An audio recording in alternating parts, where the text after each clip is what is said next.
Angteeah, and Bathfield and another.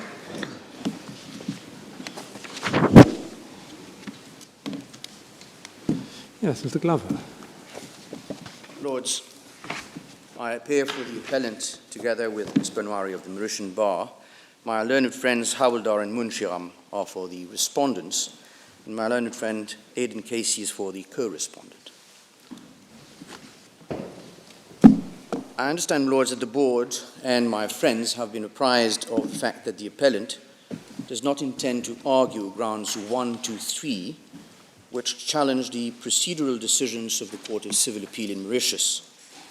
The appellant would rather concentrate on the remaining grounds 4 to 7, which all revolve around the decision of the Court of Civil Appeal to reverse the decision of the trial court, le juge du fond, on account of the fact that he wrongly appreciated the evidence and made a wrong application of the law. The essential question in issue in this appeal is the ambit and purport of the agreement between the applicant and the first respondent, which is document B at MS 173, and to what extent the respondent could be ordered to comply with her obligations under that contract. It is submitted that this agreement cannot be described as an undertaking, and indeed even the Court of Civil Appeal, in its judgment, finds that it is indeed an agreement, and that is at line 25 at MS 370. Yeah, so this is the notarial deed of the 18th of April 2006. That is it, my lord. Yep. At the first instance, the trial court found that there was a valid contract for the sale of the property in lite and adjudged that the appellant was the lawful owner of the property. This decision of the trial court was reversed by the Court of Civil Appeal on the 15th of May 2017, and the Court of Civil Appeal found that the trial judge had erred in his appreciation of the evidence and record and had come to the wrong conclusion. The appellant, at the juncture, had been successful in 3 previous occasions, that is, before the judge in chambers when she obtained interlocutory relief, that is document G, on appeal of that decision before the Court of Appeal, before the Supreme Court in its appellate jurisdiction, document H, and then before the trial court, thus saw her claim set aside by the Court of Civil Appeal. The basis of that decision was that an essential condition of the agreement, that is the authorization from the Ministry of Housing and Lands, had in fact not been obtained. The agreement was thus deemed to have lapsed. The word used is défailli in the judgment, with the result that the contract was no longer binding on the vendor. It bears emphasizing that at the trial the appellant adduced evidence that was never rebutted by the respondent or by the co-respondent for that matter. The evidence of those witnesses who were called, namely Mr. Chuckan, the surveyor from the Ministry of Housing and Lands, and Mr. Notary Public Leblanc, was also not challenged, so much so that the Court of Civil Appeal concluded that, quote, much of the evidence adduced before the trial judge is not in dispute. And that is at line 21 at MS 370. So the respondent did not adduce evidence, but the only evidence that came from the first respondent, Mrs. Bathfield, was when she replied to questions when cross-examined by myself on her personal answers. That evidence is at MS 82 to 91 and the translated version at 456 to 464.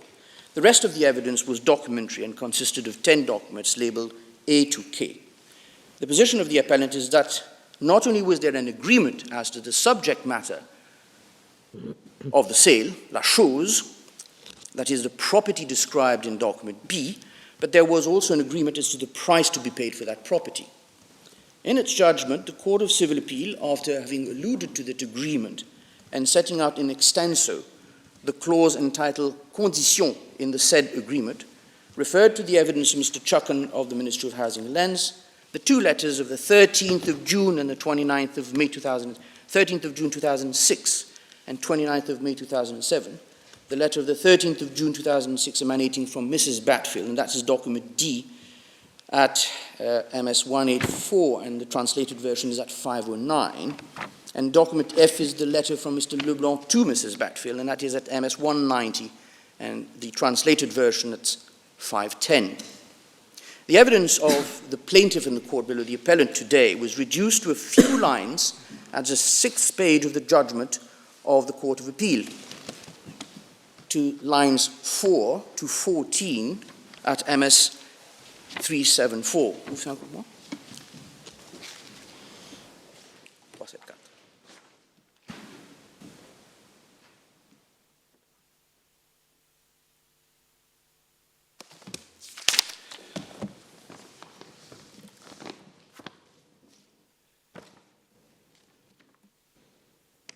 The evidence which was summarized, the evidence of the appellant which was summarized, starts at line 4 and reads, the respondent confirmed in court, 374, in court that she met the appellant number 1 at the beginning of 2007. Both parties called on the ministry and were informed that the request for the transfer would be given within 3 to 4 weeks. In June 2007, the respondent noticed that the property was being occupied by a third party, appellant number 2, Mr. Bourgeois. The agreement was not given effect to, full stop. It was the contention of the respondent before the trial court that pursuant to the agreement, she is the owner of the leasehold rights. She prays that the appellant be ordered to transfer such rights to her, since after the subscription by the appellant to the new lease, the transfer is no longer subject to the authorization of the government. That was the sum total of the evidence of the appellant, which the Court of Civil Appeal thought was relevant. Then the Court of Civil Appeal summarized rather tersely again the judgment of the trial court and set out to analyze the ground of appeal, which, although it appealed to fall foul of Section 5.2 of the Court of Civil Appeal Act, was nevertheless obtained because it was found that the appeal was not devoid of merit. The Court of Civil Appeal then analyzed the statutory provisions contained in the Civil Code and the doctrine on the issue of the distinction to be made between a condition suspensive and a terme suspensif, and came to the conclusion that, and I quote, it is the uncertainty of the future event which characterizes the condition suspensive. On the other hand, if the future event is certain, for example, the death of a person, then the happening of the future event is a terme suspensif. The characterization is also dependent on the common intention of the parties. That is at lines 25 to 29 at MS 376 in the judgment of the Court of Civil Appeal. And the court craved reference to Article 1175 of the Civil Code. That would have been tab 1 of the authorities bundle, 1175, which reads, toute condition doit être accomplie de la manière que les parties ont vraisemblablement voulu et entendu qu'elle le fût, thereby emphasizing the importance of the finding the common intention of the parties. The Court of Appeal then continues by asking the following questions: whether the authorization of the Ministry of Housing and Lands was une condition suspensive ou un terme suspensif.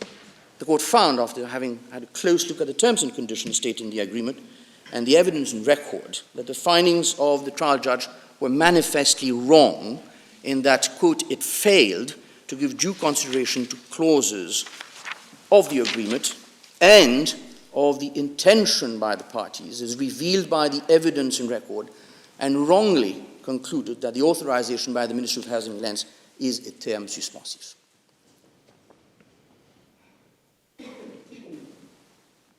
As regards the decision to overturn the decision of the lower court, the appellant relies on the principle enunciated in Bahamasea Holdings, which is UKPC 25, referred to in the statement case of the appellant at paragraph 57, which is tab 32 of the authorities bundle.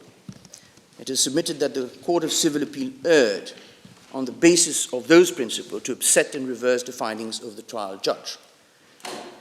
The appellant does not contest the various authorities quoted by the Court of Civil Appeal regards to what constitutes condition suspensive or terme suspensif. Indeed, it appears that all parties are agreed to, one, what the authorities and the doctrine say regarding condition suspensive and terme suspensif, and two, the fact that the true intent of the parties, that the true intent of the parties is paramount when interpreting a contractual clause and deciding whether it qualifies as a condition suspensive or a terme suspensif. The Court of Civil Appeal found, incorrectly in our view, my lords, that the authorization of the government was not a certainty, and thus the condition requiring the authorization of the Ministry of Health was a condition suspensive, and this, A, notwithstanding the evidence of Mr. Notary Leblanc, which remained unrebutted, which you will remember that Mr. Leblanc says that he has never in his whole career and that of his father before him since 1970, heard of any such application being refused by the Ministry of Housing and Lands, and notwithstanding the evidence of the surveyor of the Ministry of Housing and Lands, Mr. Chucken, whose evidence was to the following effect. A, there was a lease which ended in 2013. B, there was an application by the first respondent and the appellant to transfer the lease in 2006. These types of applications were not being entertained or looked into. These are the words used by Mr. Chucken at MS 104, lines 28 to 30, not looked into, at the relevant time, in line with the new policy of government which was being implemented then. D, all lessees, including the first respondent, were given a first option in May 2007, which option was superseded by a second option in November 2007. E, that there was a premium payable upon opting for a new lease, and that amounted to 1,499,928 rupees for respondent number 1, very close to the 1.5 million alluded to by Mr. Notary Leblanc in document F. Lords. The new rent payable, F, the new rent payable was 12,739,000 yearly. And G, the first respondent's letter of April 2006, the letter requiring authorization, was never answered. And that is at line 18 at MS 106, as no decision had been taken since all the applications of such a nature were frozen, and that is during cross-examination at MS 108, line 3.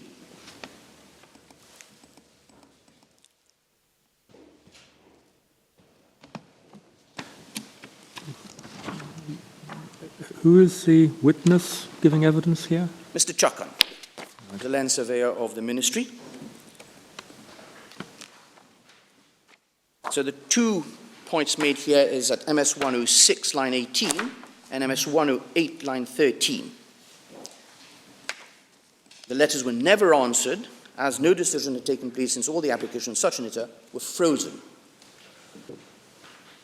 Against that unrebutted evidence, my lords, the Court of Civil Appeal found that, quote, since the authorization from the Ministry of Housing and Lands was never obtained, the conditions suspensives had not been fulfilled, and the agreement had lapsed. This is found at line 24 at MS 377 in the judgment of the Court of Civil Appeal.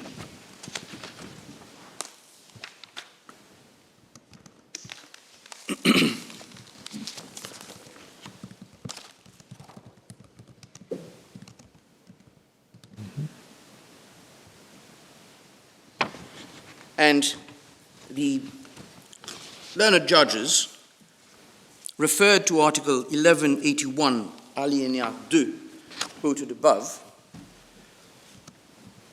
I'll read 1181 in its entirety. L'obligation contractée sous une condition suspensive est celle qui dépend ou d'un événement futur et incertain ou d'un événement actuellement arrivé, mais encore inconnu des parties. Dans le premier cas, l'obligation ne peut être exécutée qu'après l'événement, demande la traduction s'il te plaît. Dans le second cas, l'obligation a son effet du jour où elle a été contractée. And the lordships then refer to note 83 and 85 in Encyclopédie Dalloz. Not for the moment, we will not be reading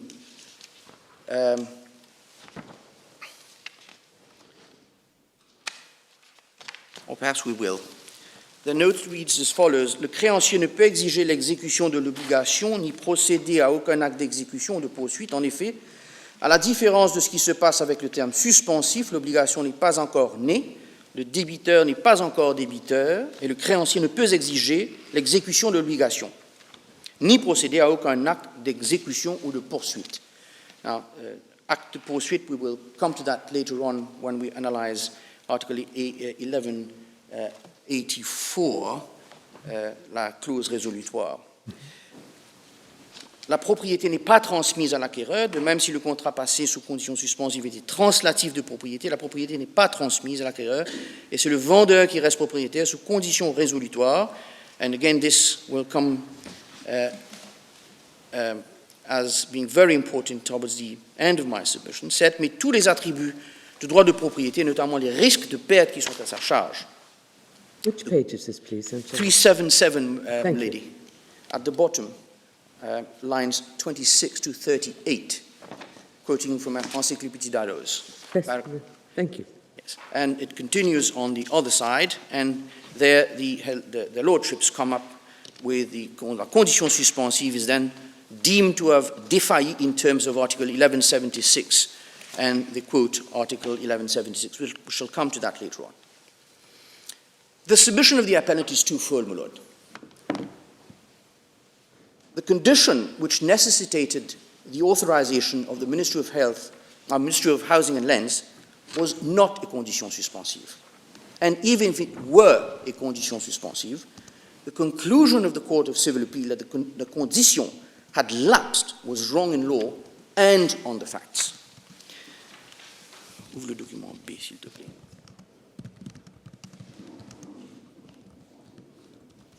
The appellant contends that a careful analysis of document B, on which rests the obligations of the parties, leads to the conclusion that the three conditions, which have been termed conditions suspensives by the respondents and accepted as such by the Court of Civil Appeal, were in fact not conditions suspensives.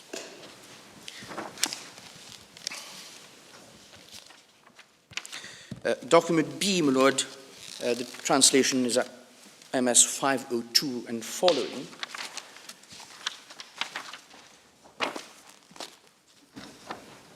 And the paragraph I'm referring to is at MS 506.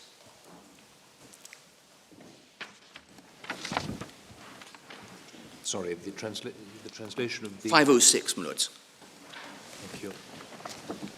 Starts at 502, but the relevant part, which I will be referring to, is at page 506. Thank you. The paragraph starting condition.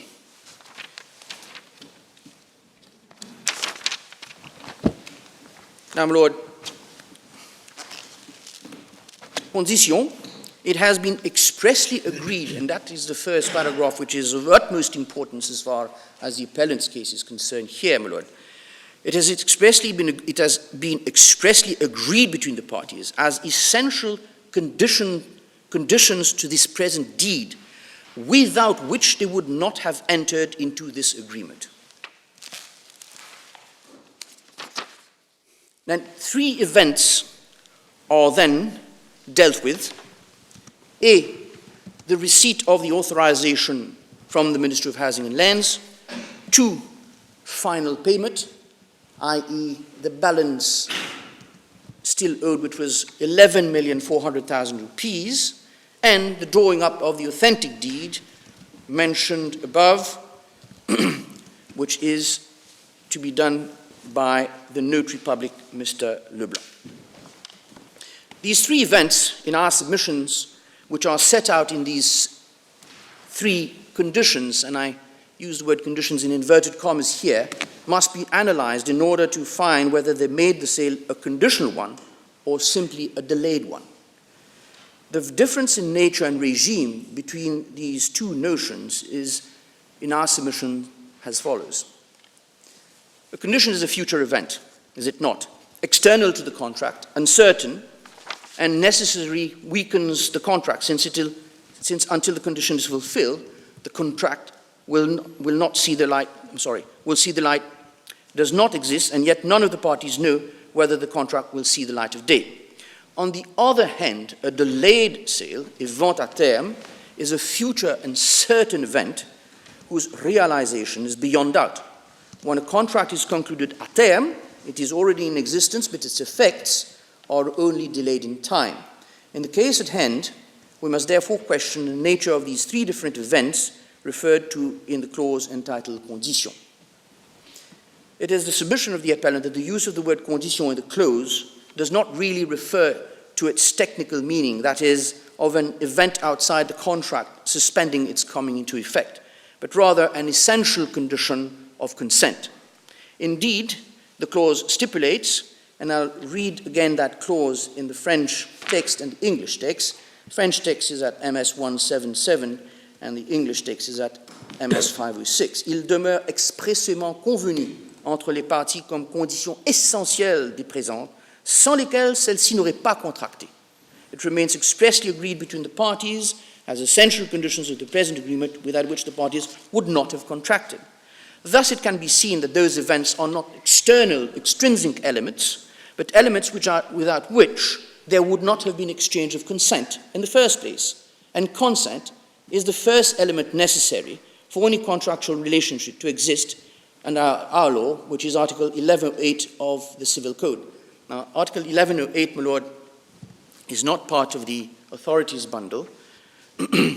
Article 1108 is rather simple, and I'll read it out if you do not mind. We have copies available for the board.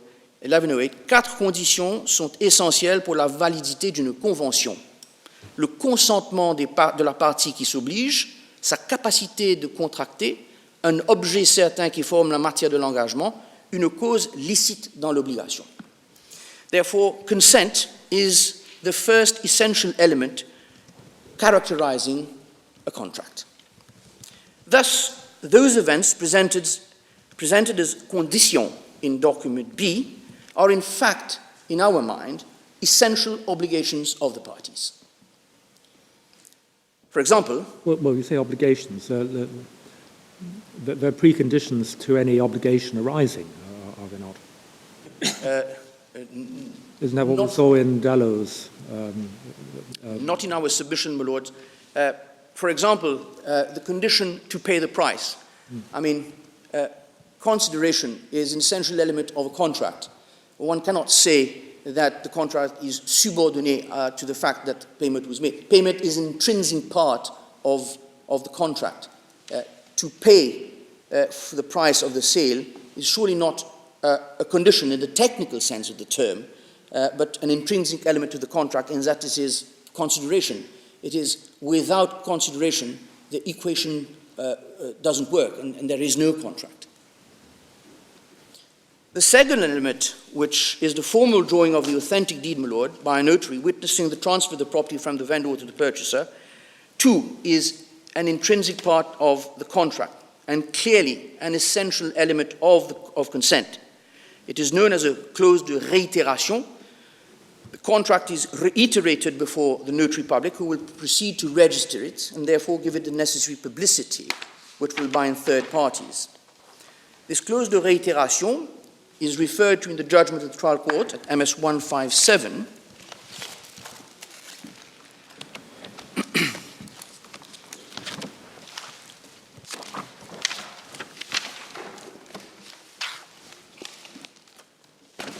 Where the learned judge quotes from the decision of Kouar and Jobu. Quelle table c'est ça? Tab 11. Which is at tab 11 of the bundle of authorities.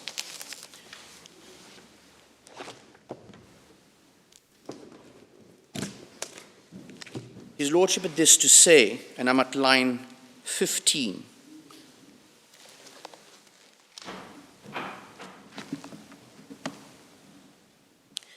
It is also settled that a promise such as the one we're dealing with may, depending on the circumstances, not have the effect of a sale if its perfection is made to depend on the happening of a future event. We'll come to this future event in the next part of my submissions, my lord. The following extract taken from Dalloz and quoted in Kouar and Jobu aptly sets out the principle. And note 170 is set out in extenso here, and reads, mais dans de nombreux cas, la promesse réciproque ne peut être ramenée à une vente pure et simple. D'abord, lorsque la vente est présentement impossible parce que telle autorisation administrative doit être obtenue, telle formalité légale accomplie, ce n'est qu'après l'une ou l'autre que la vente pourra exister. Ensuite, lorsque ce sont les parties elles-mêmes qui en introduisant dans la vente un élément de formalisme conventionnel, subornent la réalisation de celle-ci à tel ou tel fait à venir, aussi bien souvent à la rédaction d'un acte authentique, au paiement total du prix, au départ d'un occupant, etc. Dans un tel cas, qui peut ailleurs se combiner parfaitement avec l'hypothèse précédente, l'acte notarié ne devant être passé qu'une fois l'autorisation obtenue, il faut avant tout s'interroger sur le contenu exact de la volonté commune. And we go back to the common intention of the parties. Celle-ci a fort bien pu ne voir dans la passation de l'acte authentique qu'un élément de l'exécution d'une vente déjà parfaite. Et tel doit bien être, semble-t-il, en cas de toute l'interprétation normale. Ceci eu égard au caractère consensuel du contrat de vente. S'il n'y a pas d'indication contraire, mais si les juges du fond interprètent différemment la volonté des parties sur leur appréciation souveraine en cette matière, on s'accorde pour reconnaître que la vente n'est pas parfaite jusqu'à la réalisation de l'élément considéré. And, my lord, in our case, it is submitted that the clause de réitération in document B was in order to ensure by that formality, quote, la transmission de la propriété des biens et droits objets des présentes, the transfer of the property of goods and rights object of the present agreement. That is at MS 178, line 1 to 7, and the translated version is at 506, line 21.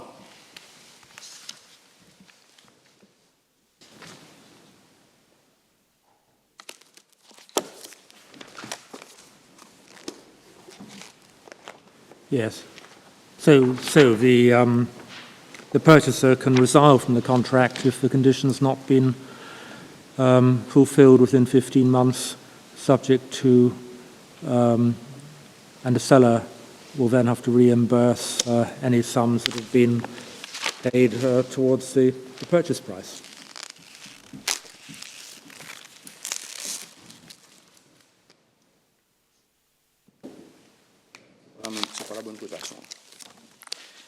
No, my lord, I think we might have got it wrong here. It's line 21.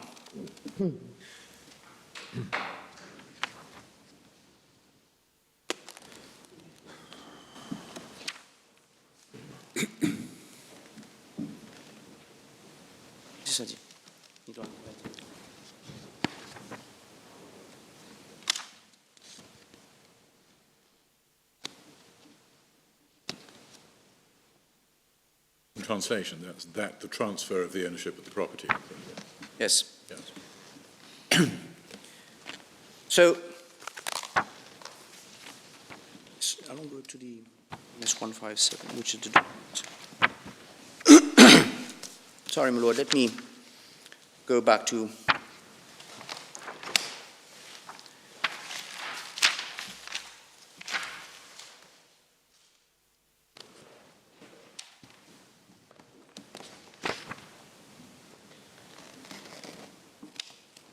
So at 176, 1177, my lord, it's clear that the transmission of the property, and that is what we are dealing with, would be evidenced by this acte notarié, which would officialize the sale which had already occurred. It being the fact that in this case, it was clearly set out in the agreement that the use and occupation of the property would not devolve on the vendor until such time as the authentic deed would have been drawn up, witnessing the transfer of the property and the payment of the remainder of the price on which the parties had agreed. What meaning do you give to the words that the perfection of the contract was subordinate to the conditions? That's in line 24. At 506? Yes. It seems to be a technical term, subordinate.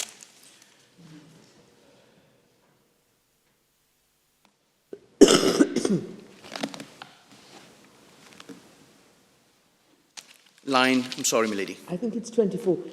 It's the first complete paragraph after 20, line 20. Yes. That the transfer Of the ownership and the rights of the right. President and his finance are subordinate. Yes, obviously, that these conditions have been satisfied.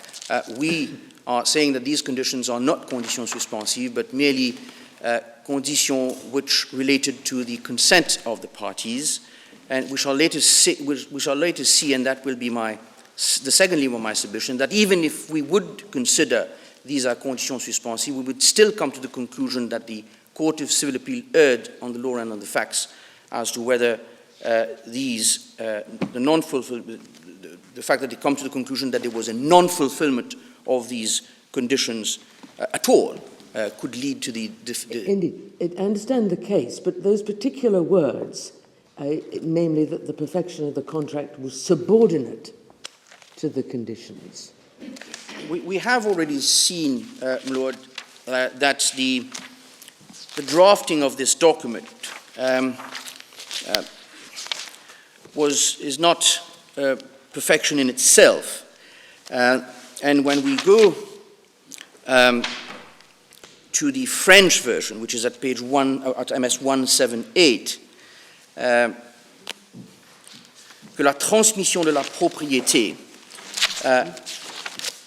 des biens et droits objets de présente et de la perfection du présent contrat sont subordonnés will come into effect only when the authorization would have been obtained, the payment would have come through, and the authentic deed would have been signed, witnessing the transfer of the property, based on the contract which, it is our submission, was valid as from the time it was signed in 2006. But is not the word subordinate a term of art? That the contractual obligations do not become perfected until the conditions have been fulfilled? The submission of the appellant is that this must be read in conjunction with the first 3 lines of the paragraph entitled Conditions. So we're on the same page 506, at the top of the page, where we say that these conditions are not conditions suspensives, but a condition of the consent of the parties necessary for the formation of the contract in the first place. It has been expressly agreed, it is written between the parties as essential conditions to the present deed, without which they would not have entered into this agreement. So it is our submission that, unfortunately, the drafting is not the best that we could have, but at the end of the day, when we look at the letter of this contract, it can only be said that these 3 conditions were not conditions in their technical sense, that is the future event that has to occur, but were conditions conditioning the consent of the parties. And that is our submission, my lords. I can see that it might be said to be unfortunate in terms of drafting that the same language of conditionality and subordination is applied to 3 items, to use a neutral term, 2 of which are about performance of obligations within the contract, that's the second and third, by each side respectively, whereas the first is about the happening of an external event. Yes. In the sense of something which has to be supplied by a third party who's not in any way a party to the contract. Yes.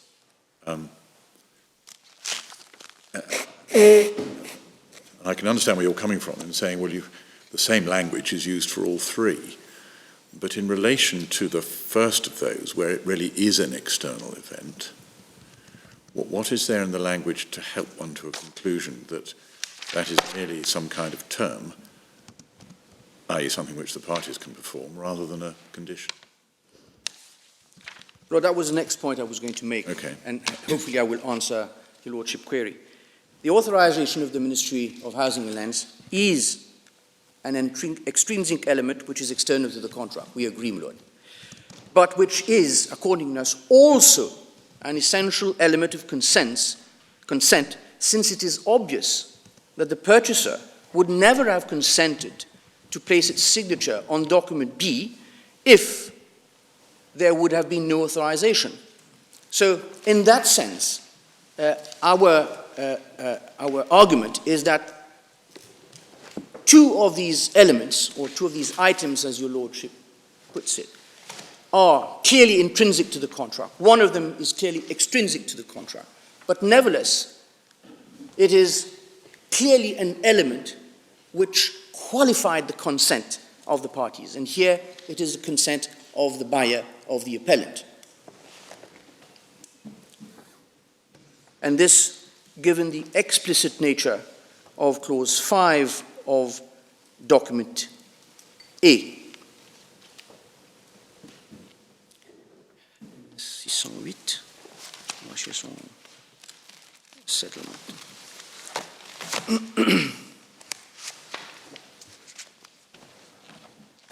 That's the lead. Sorry, my lord.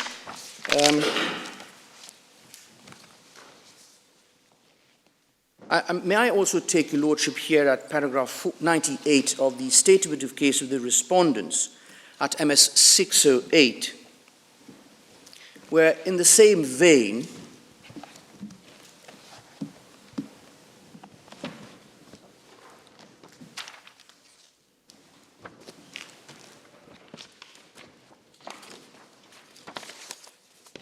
MS 608, paragraph 98, the statement of case of the respondents. I'll read the whole paragraph so that the sentence which is of concern to us is in its proper context. It reads, "It is clear from a reading of the terms of the above undertaking," that's document B, respondents call it the undertaking, "that both the appellant and respondent number one agreed that the sale, there is a sale, would really be perfected upon the obtention of the authorization from the relevant authority, payment of the full amount and drawing up of the authentic deed.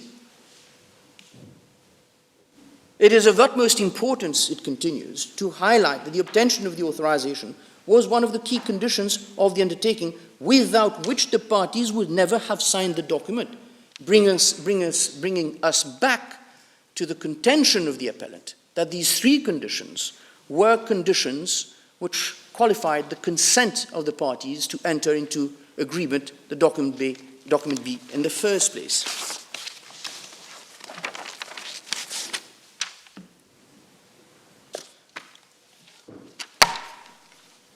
The next question, my Lord,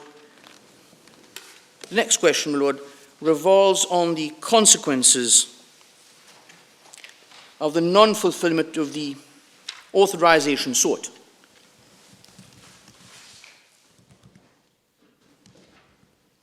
Adduction de 176.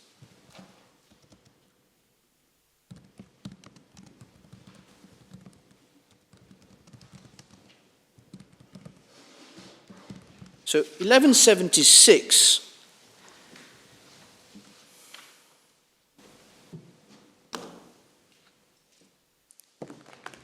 is an article in our civil code under chapitre 4e des diverses espèces d'obligations, section première des obligations conditionnelles, A, de la condition générale et des diverses espèces.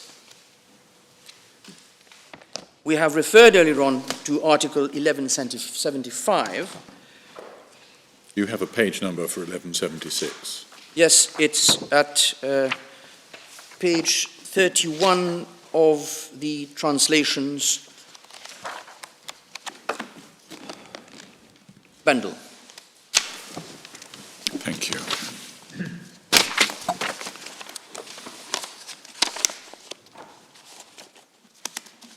Except that mine isn't paginated. But I found it nonetheless. Except it, oddly enough, there doesn't seem to be a translation of 1176. But there is of 1175. 1168, 1175, 1176, and 1181, one after the other. Mine goes 1168 and then 1181. Let me just see where's the other place.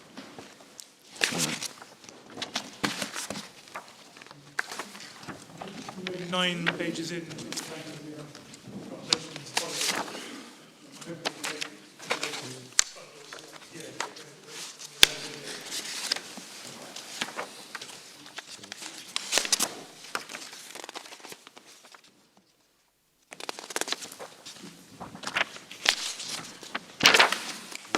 Is there an electronic version of this translations bundle? Not an electronic version. Un seul bundle? Well, 9 pages into mine is something from... Keep going. Find it. I thought my learned friend meant 9 pages from the end. Didn't you say that? It looks like that.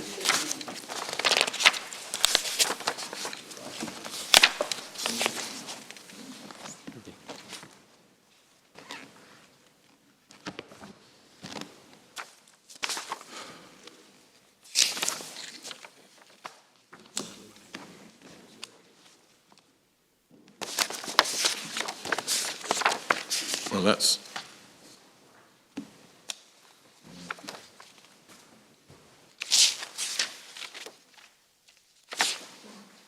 Got it.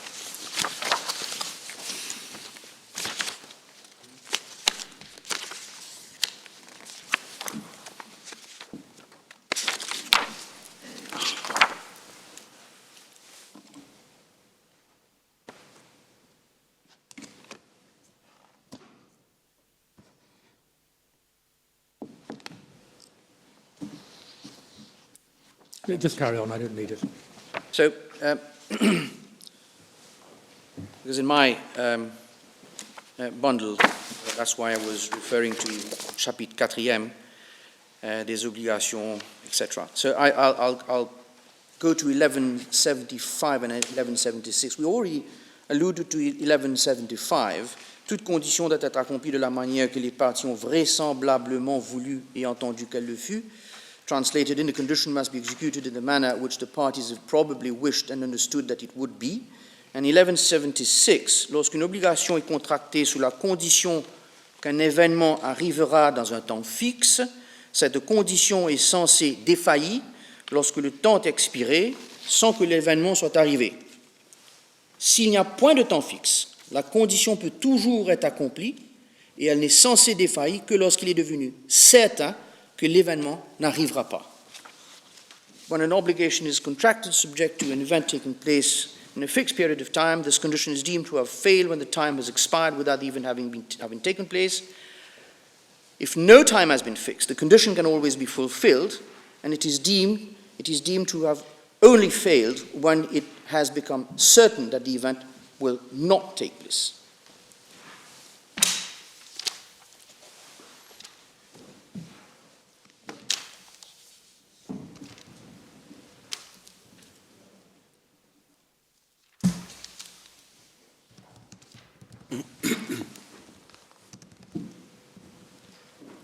How do you say that impacts on this case? Well, it will greatly impact when we will analyze the condition which benefited only the appellant, the 15-month period which benefited the appellant but which did not benefit the first respondent. We'll come to that in a minute, my Lord. I will refer your Lordship to the judgment of the Court of Appeal. Can I ask before we look at that? Yes, my Lord. If you have a suspensive condition which doesn't specify any time limit for its fulfillment, does that mean that it continues in force indefinitely? I mean, literally 100 years, or I suppose for the lifetimes of the parties if they're natural individuals, or indefinitely if they're if they're companies, or do you imply a term that it must be fulfilled within a reasonable time, or is there some sort of prescriptive period that applies? We'll come to that in a minute, my Lord, but the short answer to your Lordship is that no, one cannot bind a party indefinitely in a contract. And certainly in this contract, we will establish that the law provides an exit clause, although that exit clause is not expressly set out in the contract, because the Civil Code provides that there is inbuilt in every single contract synalagmatique that there is an implied exit clause which can always avail the party who would wish to exit it. Yes. So, and what are the terms of the exit clause that well, introduced? The exit clause in this case, so I'll just go to document B, and the translated version of document B, which is 506.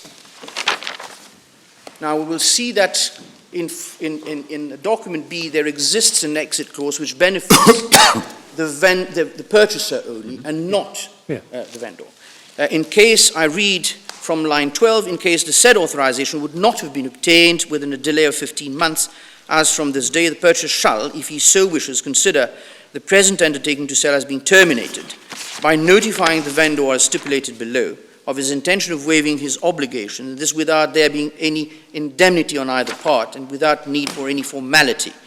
The vendor shall then reimburse the purchaser any sum of money which would have been paid to her on the price of the present undertaking to sell. And that, of course, must be read in conjunction with the last paragraph of that same page, which reads that in case when after that the government of Mauritius has given its authorization for the transfer of the rights of lease in the name of the purchaser, and that the purchaser would not have paid the balance due on the sale price within the above-mentioned delay of 2 months is from the notification of the authorization, the purchaser, the vendor would be at leisure to put him in mora and declare that the contract was null and void. So, in the first instance... That's an exit clause for the post-authorization. I think my Lord's question was well, what, if any, is the implication of Article 1176? Does it import some sort of exit clause for the vendor?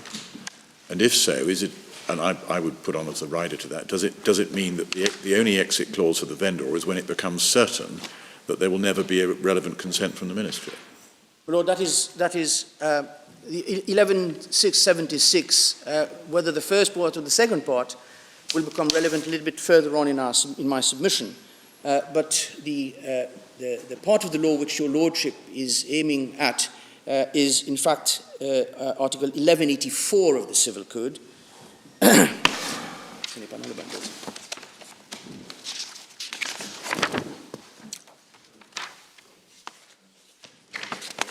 These are not in the tabs, my Lord. It's on MS 642 in the French. I've got 1184, but only in French. Yes. Do you have it in English? Yes, my Lord. I have made a translation of this for your Lordship's convenience.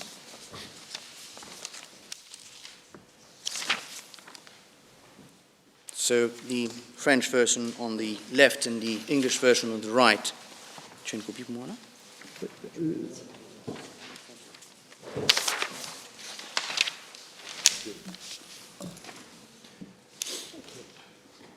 So I'll read 1183 just for context purposes. 1183 and 84 under the third tier of chapitre 4e des diverses espèces d'obligations, and is entitled de la condition résolutoire. Et 1183, I'll come to 1185 in a minute. 1183, la condition résolutoire est celle qui, lorsqu'elle s'accomplit, opère la révocation de l'obligation, the termination of the agreement, et qui remet les choses au même état que si l'obligation n'avait pas existé, and puts back the parties in the position they were prior to the contract. Elle ne suspend point l'exécution de l'obligation, elle oblige seulement le créancier à restituer ce qu'il a reçu dans le cas où l'événement prévu par la condition arrive. So we now see 1184. La condition résolutoire est toujours sous-entendue dans les contrats synallagmatiques, pour le cas où l'une des deux parties ne satisferait point à son engagement. There is always an implied termination condition in bilateral contracts, in case one of the two parties does not fulfill his obligation. Alinéa 2. Dans ce cas, le contrat n'est point résolu de plein droit. La partie envers laquelle l'engagement n'a point été exécuté a le choix ou de forcer l'autre à l'exécution, specific performance, de la convention lorsqu'elle est possible, ou d'en demander la résolution, termination, with damages.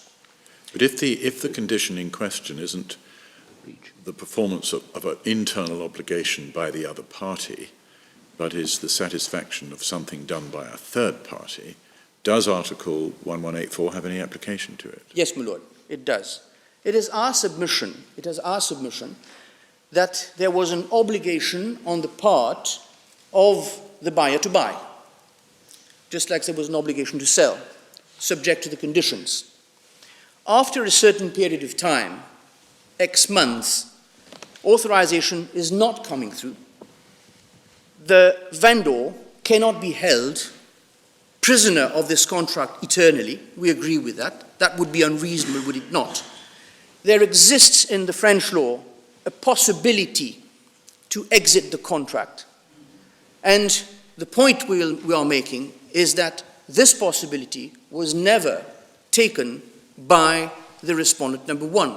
And it is important to read the third alinéa of 1184, because all three of them must be read together, La résolution doit être demandée en justice, doit être estée en justice. Il peut être accordé au défendeur un délai dans les circonstances. The termination must be asked for in court, and the defendant may be granted delay according to the circumstances.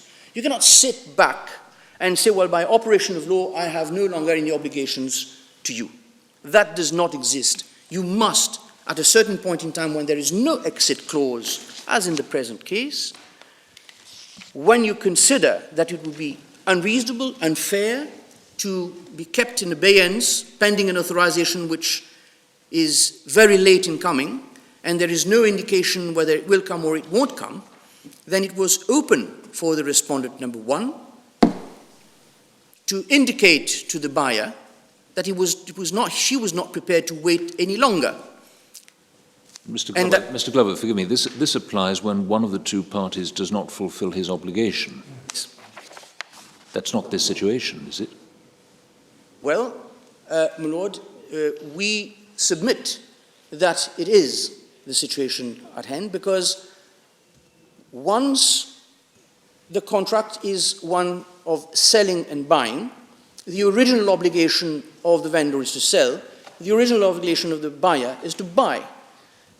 Now, the vendor has done what she has been able to do, i.e. send in the letter requesting for the authorization.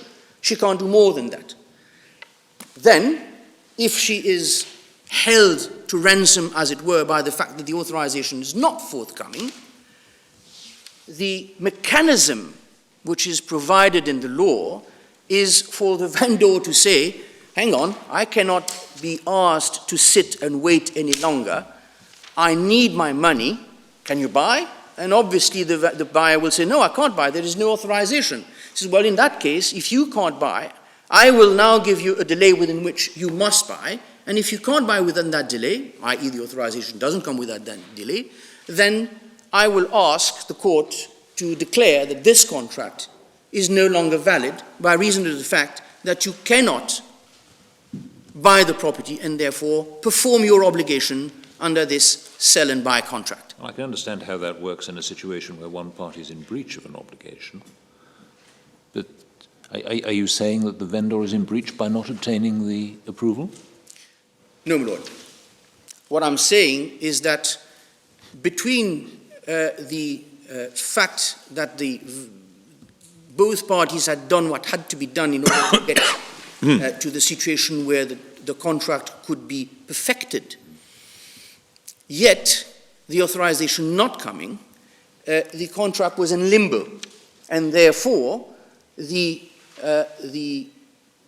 buyer could, after 15 months, trigger the exit clause. But if the buyer did not trigger the exit clause, the law provides for the situation where the party who does not have an exit clause to actually ask to be delivered from the conditions and the obligations of the contract. Have I correctly understood then that it's your submission that the vendor here had to go to court and request to be released from the Yes, my lord. contract?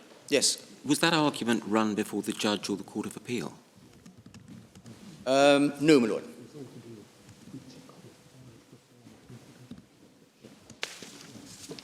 It says so.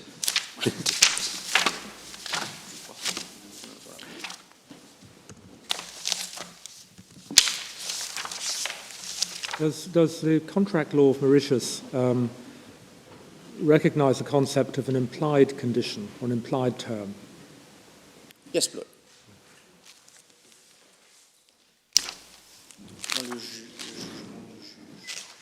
And if it's clear that a party cannot be held to a contract indefinitely, where its fulfilment depends on the action of a third party, is there any reason why there should not be an implied term that the consent be obtained within a reasonable time?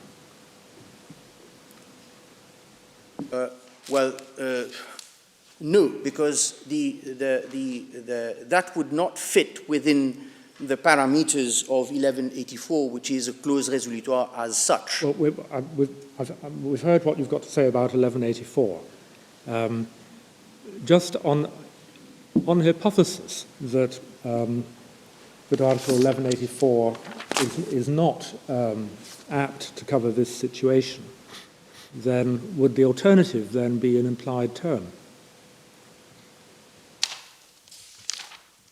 I wouldn't think so, my lord. Well, what would be the alternative? My lord, since we have two situations here, either the situation where we say that the condition suspensive was certainly not forthcoming, and therefore the clause had defied, and then the contract become null and void, which is what the Court of Appeal came to the conclusion to. We are saying, and we will argue a little bit later on, that this decision of the Court of Appeal, based on the evidence which was before them, was an erroneous decision, to say the least. And the issue that we are making at this stage is, in fact, a corollary issue, which says that since there was no exit clause, the party which did not benefit from that clause had a way out and did not take the way out, and therefore cannot simply say that by reason of the passage of time, the contract, her obligations under the contract had simply vanished in thin air. This cannot be the case. French law and Mauritian law is clear on that issue. If you consider that you have no longer any obligation, you have to go to court and ask for the rescission of the contract, for the contract to be declared null and void, to be declared... I can entirely understand that. Okay. But I'm just wondering what the alternative is to 1184 if 1184 doesn't cover this situation. Do you go to court and, I don't know, do you go to court and say several years have passed since we entered into this contract and we've been unable to obtain the consent of the ministry and request the court to grant an order that declaring that the contract's at an end, or granting permission to one particular party to resolve from it? I don't know. Perhaps the answer, my lord, is in the judgment of the trial court judge at MS 159.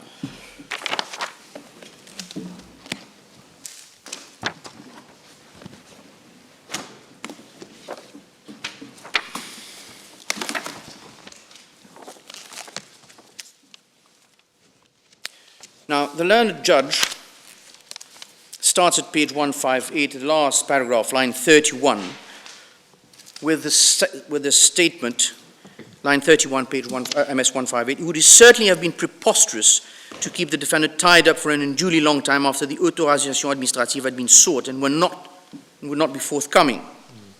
Then he analyzes the evidence of Messrs. Chucken and Leblanc, and then he goes on at MS 159, line 6. The point is whether the defendant, number one, is entitled to consider that the condition had become caduc through lapse of time that occurred since it was signed. Mm-hmm. And he goes on to quote from Nouvelle Société de Tamarine Falls. What's the tab? And I quote, note 79, il est parfois difficile de savoir si la condition est toujours pendante ou si l'on peut la considérer comme défaillie. Deux situations peuvent se produire, ou bien les parties ont fixé un délai dans lequel la condition devra se réaliser. That is the first part of Article 1176. Yeah. Si ce temps est expiré sans que l'avènement soit arrivé, la condition est censée être défaillie. That's clear. Ou bien les parties n'ont rien fixé et la condition est censée être défaillie lorsqu'il est devenu certain que l'événement n'arrivera pas.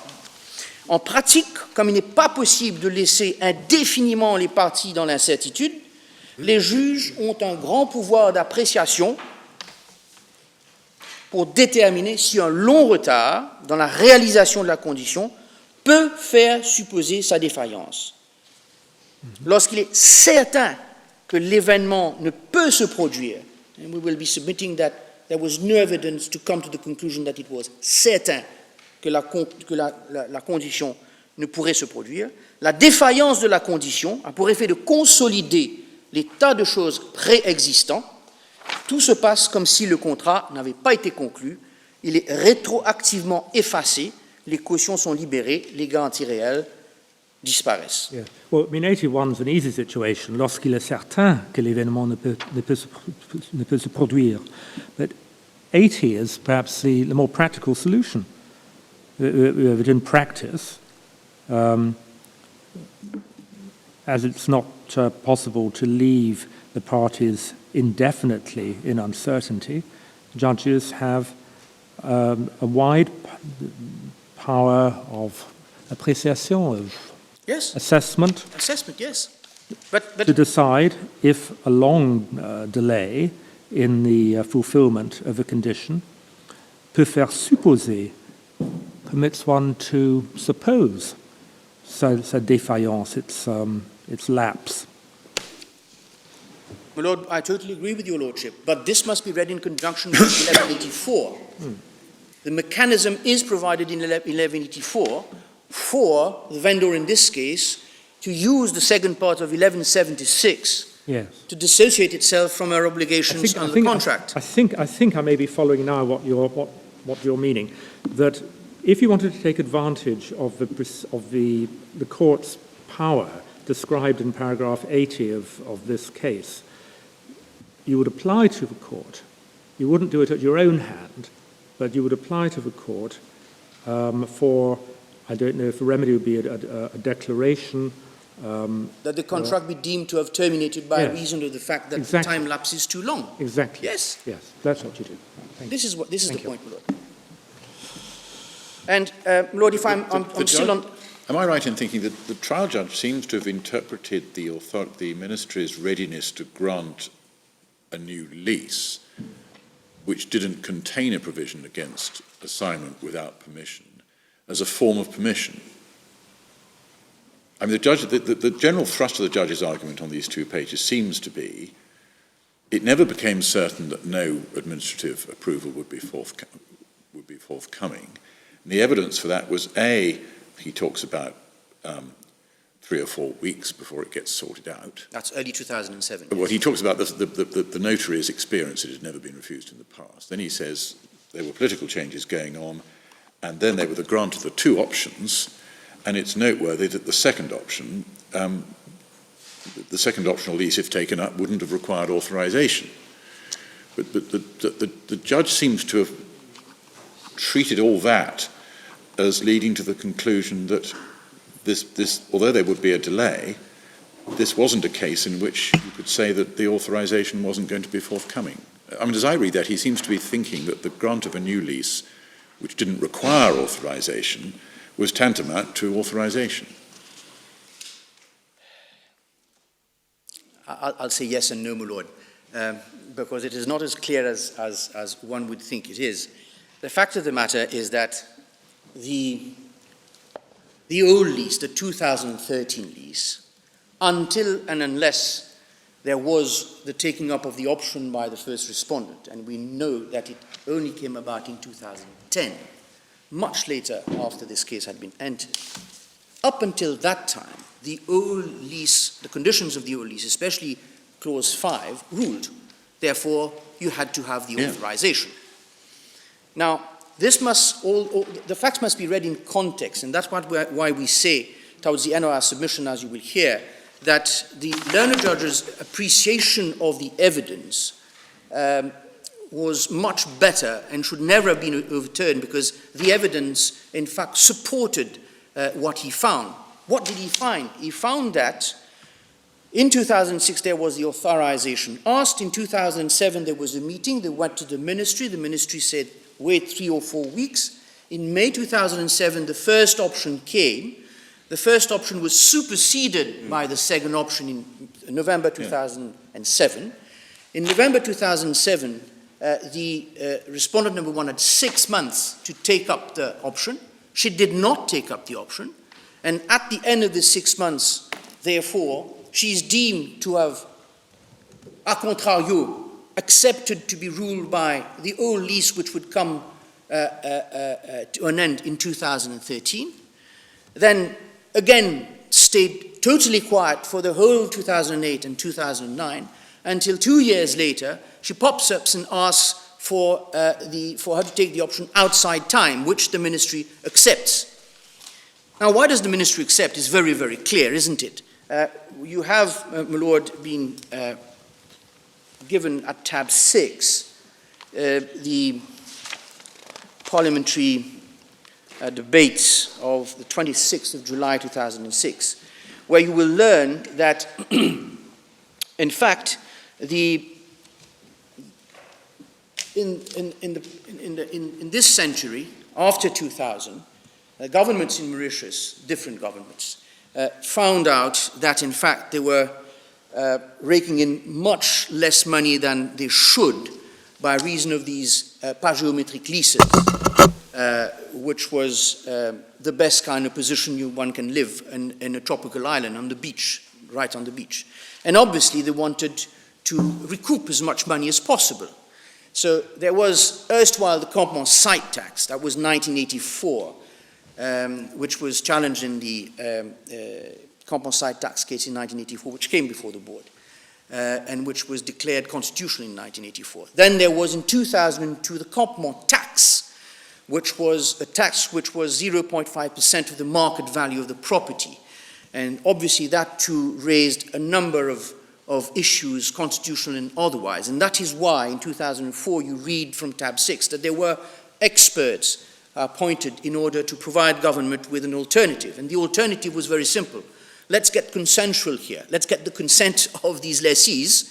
Let's give them a little bit and they'll give us a little bit more. So we give them the 60-year lease, freely transferable, and on the other hand, they have to pay us an upfront premium to be able to keep the lease and buy, as it were, the 60-year lease with, of course, a revaluation of the properties, as in the first schedule in the second option, document K, and then the rent will obviously be different. So all this is known to Mrs. Bathfield at the relevant time, at the end of 2007.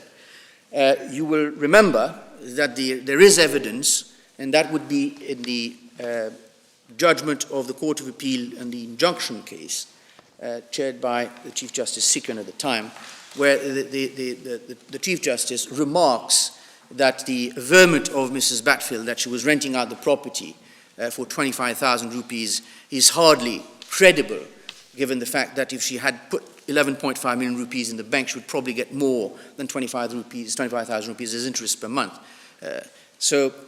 Fact of the matter is that the learned judge has,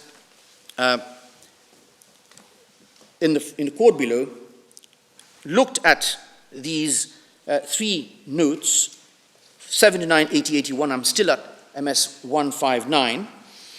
And he continued at line 31. In the present case, it was within the knowledge of defendant number 1 that there was going to be some delay in view of the development policy decisions regarding leases of pagiometry.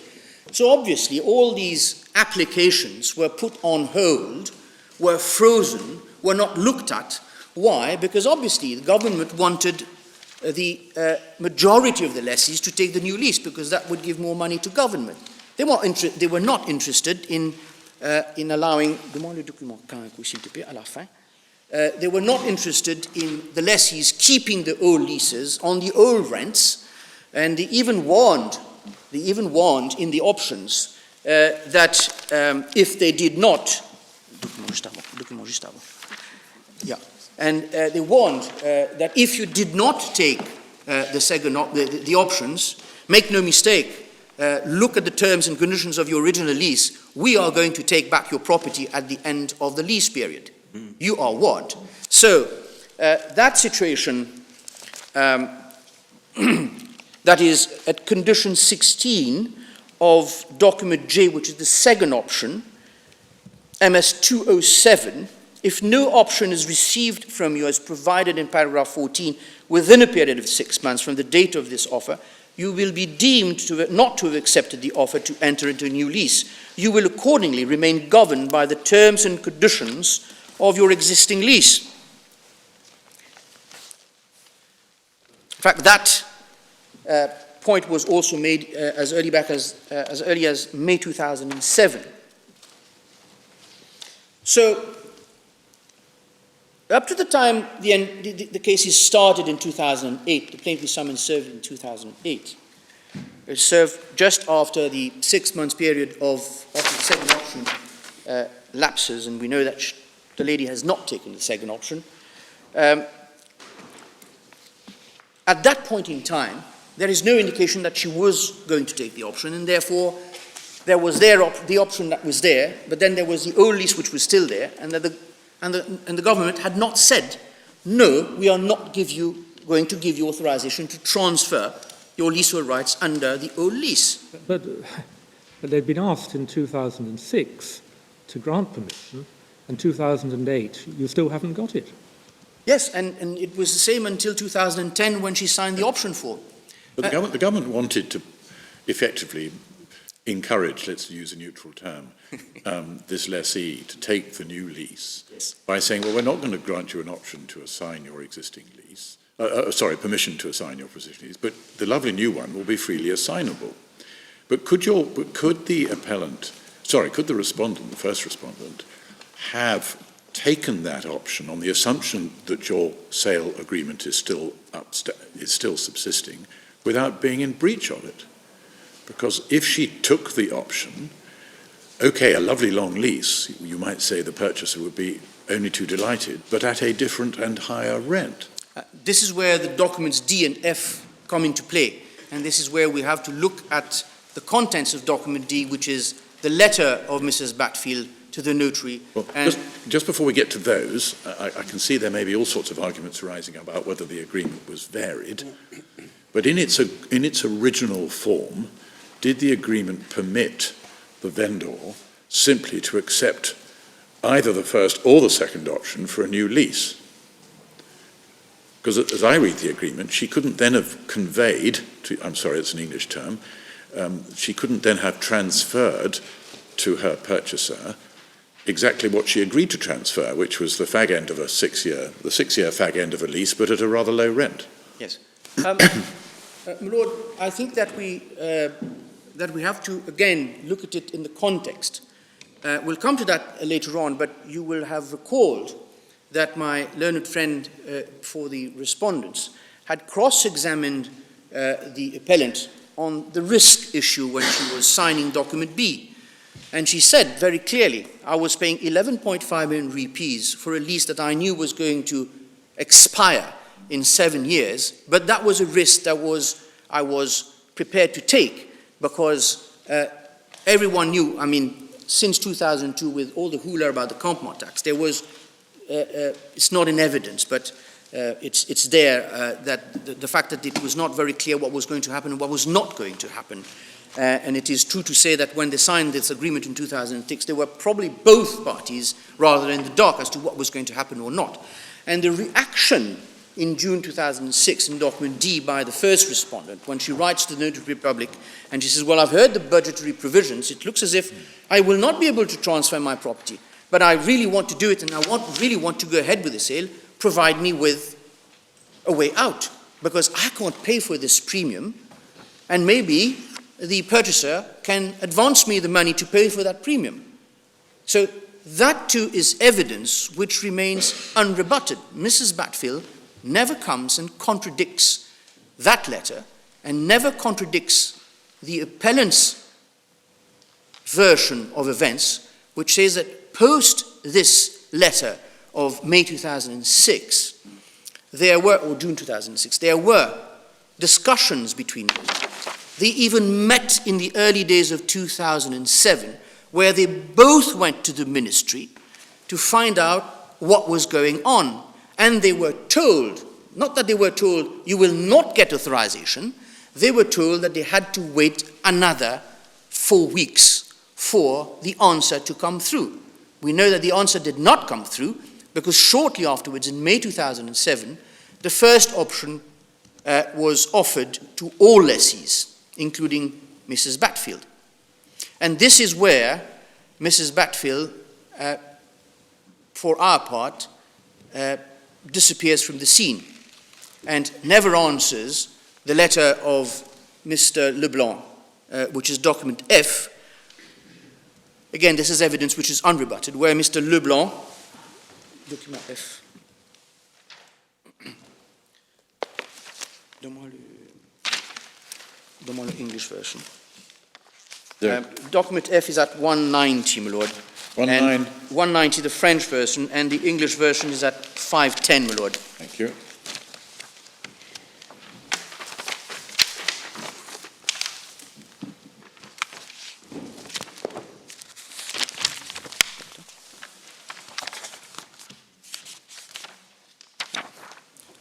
190 is important because at 191 there is the receipt signed by Mrs. Bathfield that she has received this document dated 29th of May. On the 31st of May, the postal packet stamp vouchers for that. You will have, I'm sure, remembered Mrs. Bathfield trying to play along and say that, oh, well, I didn't know about this. I was not sent this document when I was asking her questions in personal answers, clearly trying to hide the fact that she, well, had received this letter from Mr. Leblanc, but that thereafter she never acknowledged receipt, nor did she react to that letter. Now that... Just ask, the letter on page 509, is that not a reply? No, I beg your pardon. No, Oh, that no, is that's a June 2006 Yes, letter of I've got Mrs. Bathfield. Yeah. When she hears about the budgetary provisions, she doesn't know what she's asking. The solution, she says, this would handicap the sale of my bungalow, not having the means to subscribe to the etc. which I referred to earlier on. Therefore, she's still going ahead with it, and we know that this is we are comforted in saying that they were still on this deal, because in early 2007 they actually go down together to the ministry to find out what's happening. So they were still then prepared, notwithstanding the budgetary provisions, to find a solution in order to ensure that the deal goes through and that she gets her money, which seems to be her main concern. She will say so as well in relation to the time when she had to lease the document. In personal answer, she said, well, I had to do it because I needed the money to feed my children. But by June 2006, it had become clear to both sides of this agreement that there would be no authorization. No. I'm sorry, my lord, but that is not correct. What is correct is to say that there was going to be a new regime and that no one knew what that new regime was going to be. But the fact of the matter is that when we read option 1 and option 2, it is clear that the old regime of the old lease was never eradicated at all. There were options. You either opted for the new regime or you didn't opt for the new regime. But no authorization in relation to the transfer of the old lease would be forthcoming. No, my lord, there is no evidence that would suggest that was the case, and that is the case for the appellant. There is no evidence whatsoever to say at any point in time that the government had taken the decision not to allow the transfers of these leases.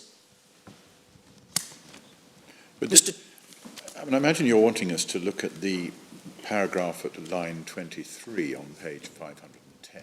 That's the English version. French isn't good enough to know the perfect translation, but it's far like those. Which appears to be a communication by the notary of an oral agreement, or of being told about an oral agreement between the parties, which, as it seems to me, appears to contemplate a variation of the existing contract under which a greater sum will be paid up front, namely 5 million extra rupees, of which and an agreement that what will be transferred will be the new lease after the vendor has used 1.5 million of that extra money to pay the premium to the government for the new lease. And obtain the use and occupation of the property until the final deed is drawn up. Now, it appears to be the assertion by the notary of an oral agreement, varying the original written agreement. And I think my question to you is has a case been advanced in any of the courts below that was a binding legal variation of the agreement? Well, sufficient to alter both parties' obligations under it.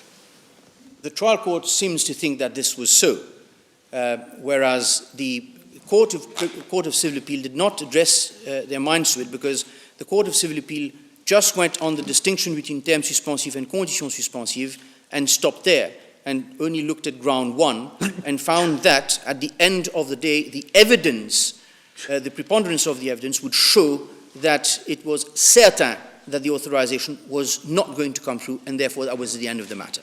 That was a simple... That proceeded on the assumption that the original agreement had not been varied or altered in any way. Yeah. My question to you is whether a case was advanced at any level that the original agreement had been altered in this way, because the first obligation under an altered agreement on these terms would have been for the purchaser to pay up 5 million rupees. Yes. To, if you like, fund the change in the lease that was going to be provided. Yes, my Lord. This is a point which is made by the respondents in their statement of case, saying that the 5 million was never paid, so why are you going on about this supposed agreement?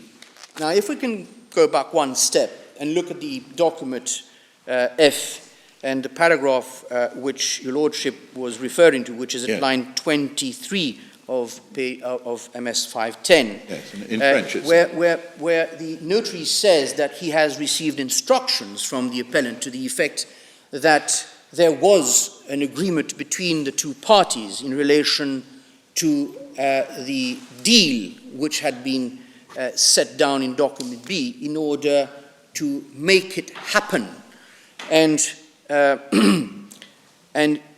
he says, I was told it was a deal, and I need, and that is why we have to go back to the French version, because there's this manuscript at this handwritten note at the top of page of MS 190, which reads, Veuillez s'il vous plaît me confirmer par retour de fax si le contenu de cette lettre est OK pour vous et reflète bien votre accord. Yeah. So that is it's at page 511, which the translation is. The fact of the matter is, the notary public, not having seen both parties in front of him, has one side of the story, wants confirmation, and that confirmation does not come through from Mrs. Bathfield. But what happens is that... Do we know who wrote that on the top of it? Yes, Mr. Leblanc says he did. Yes. I see. Mr. Leblanc says he did in his evidence. Now, my Lord, the point is that when we read documents D and F and the evidence of the appellant to the effect that there was this agreement which had been made between her and Mrs. Bathfield, agreement which went to the extent of Mrs. Bathfield agreeing to hand over the keys to the property, something on which the learned judge acts on, but something which the Court of Civil Appeal totally omits as part of the evidence which stood there unrebutted on the part of the appellant's case.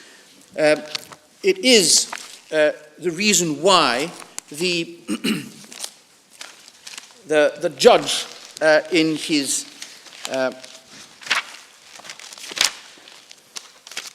appréciation souveraine des faits énoncés in front of him comes to the conclusion that the real intention of the parties, I'm at MS 160, my Lord, at the top of the page, line 1, the matter again revolves around the real intention of the parties. From what precedes, it is clear that the defendant had entered into a contrat synallagmatique and that he was merely subjected to a number of termes suspensifs. Let us forget about the terms suspensifs for 1 minute. The essential one, the authorization administrative, was no longer necessary. I find that the subsequent conduct of the defendant was such as to prevent the perfection of the sale of the contract. We have not had the benefit of the deposition of oath on either the defendant number 1 or the defendant number 2, with whom she entered into a subletting lease without permission of the ministry. It is taking the grander picture of this case into consideration that the judge came to the conclusion that A, there was no certainty yet as to whether the authorization would or wouldn't come, and this up to the time defendant number 1 took up the second option. And at the time she took up the second option, this condition, which was the authorization, was no longer there, so that she was still bound by this agreement, which was still live, to transfer the property to the purchaser who had agreed to buy that with her, i.e. the property, i.e. the land, held by leasehold rights, the land held by leasehold rights, and the buildings. Remember, my lord, in document B, the leasehold rights are given a price, which is 5 million rupees out of 11.5, and the buildings are given a price which is 6.5 million rupees. So your submission is that Mrs. Bathfield couldn't put it out of her power to perform the contract in its original form by taking the second option. So Yes. the agreement continued to subsist. Yes. Authorization might have been forthcoming from the government, but once the second option had been exercised, the need to get the authorization fell away. Yes.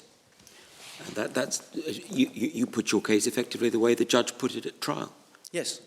And I agree, and that will be my submission at the end of the day, that the decision of the Court of Civil Appeal was wrong, and that the judgment of the learned judge should be reinstated as is. Yeah. Could I just be clear about this? In your pleadings, the case is brought, it's based on breach of the agreement recorded in the notarial deed of April 2006. The deed and the private signatures, yes. Yes.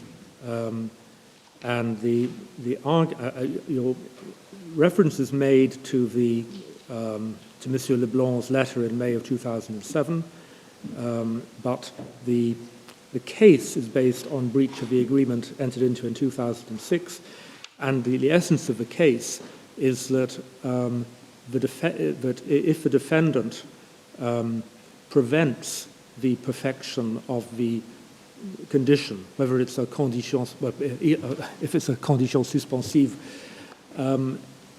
it's not overdoing. The fact that she prevents it from being fulfilled means that you effectively take it as having been fulfilled, and the contract is taken to be binding on her. Yes. Yeah. That is my case, my lord.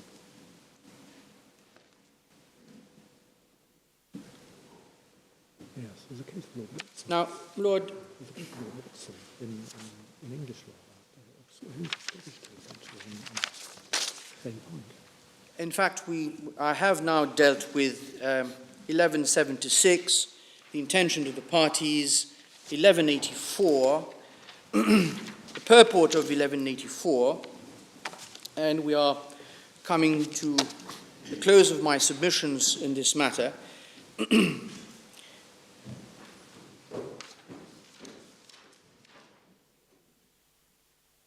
Lord, it is submitted that on behalf of the appellant, that the clause requiring the authorization from the ministry was an essential condition of the contract, which condition had not yet been fulfilled to enable the parties to finalize the agreement, embody same in the authentic deed, and for the payment of the balance due to be made to the vendor.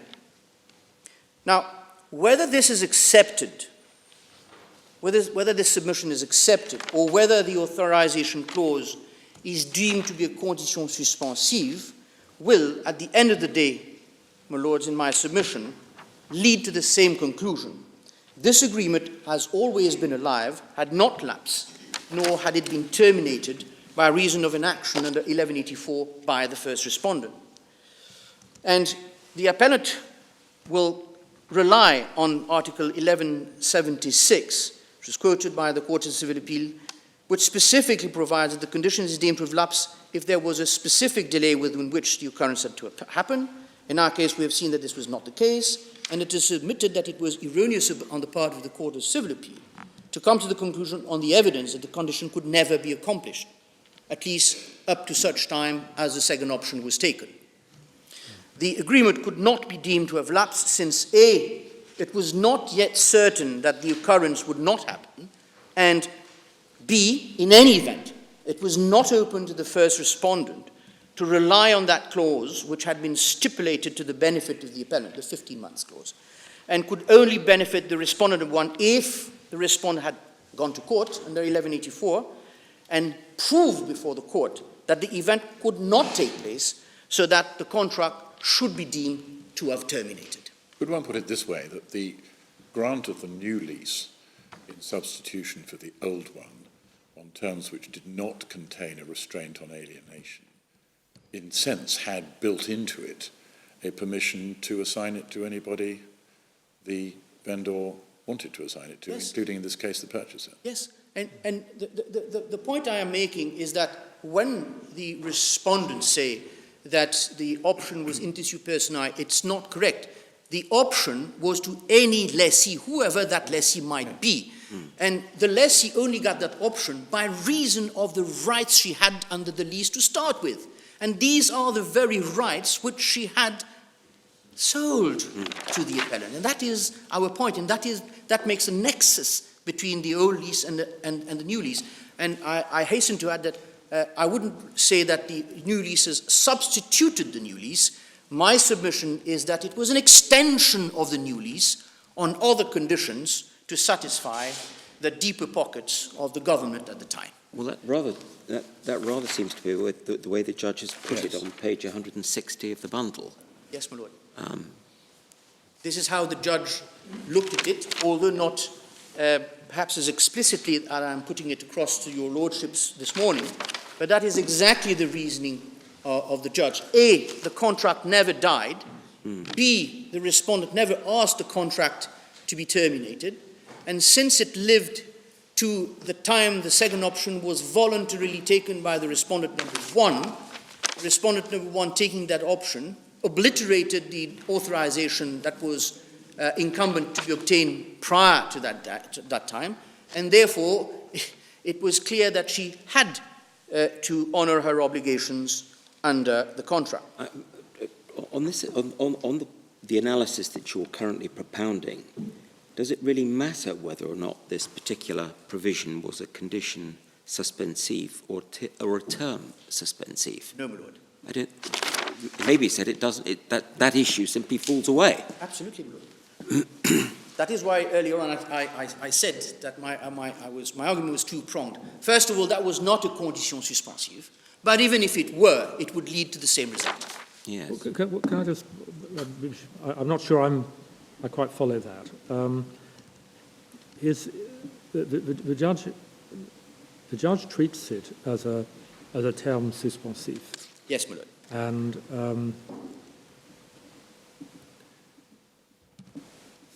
he, at page 159, considers the argument that the condition had become caduc through lapse of time.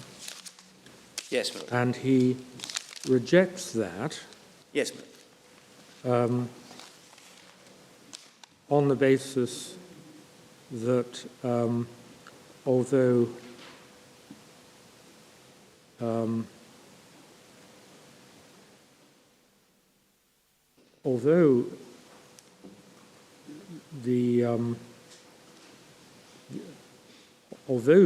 eventually the first defendant exercised her option in December 2010, that was her own voluntary act, and that can't, as he puts it, can't avail her in a contention that that le promesse had become caduc. So he's saying that even a delay of, what's that, 3.5 years? Yes, nearly 4 years, my lord, Yeah. from April 2006 to early 2010. wasn't sufficient. And her voluntary act at that stage, because it's her voluntary act, doesn't render the condition caduc. But isn't his characterization of the condition as a terme rather than a condition vital to his conclusion that there is, in fact, what he calls a promesse, which, as he puts it, it has to be a promesse synallagmatique de vendre et d'acheter before you can say that I forget exactly how it's put, but le contrat de vente vaut la vente. Right. It's because it's a term that the contract, entering into the contract, is equivalent to the sale itself, and therefore vests the property in the plaintiff. Now, if I get you correctly, my lord, the question put is whether the fact that he found that it was a terme suspensif might have qualified his conclusion that there was a valid contract for the sale of the property. Well, it qualified his conclusion that the plaintiff was actually the owner and entitled to a declaration that she was the owner. Yes. So I agree with your lordship to the... I'm sorry. We're going to have to adjourn for just a moment or two to give us all a chance to collect our thoughts. Yes, thank you, my lord.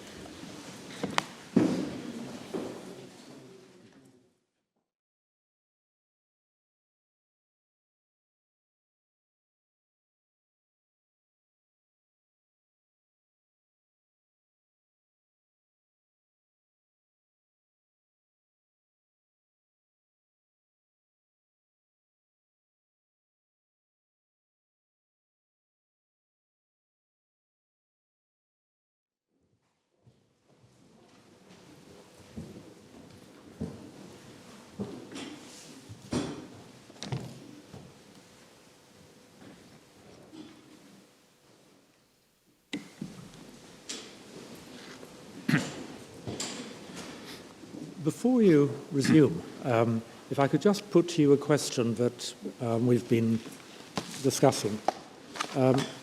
Is there a principle of Mauritian law or French law of contract that where a contract of sale is subject to a suspensive condition,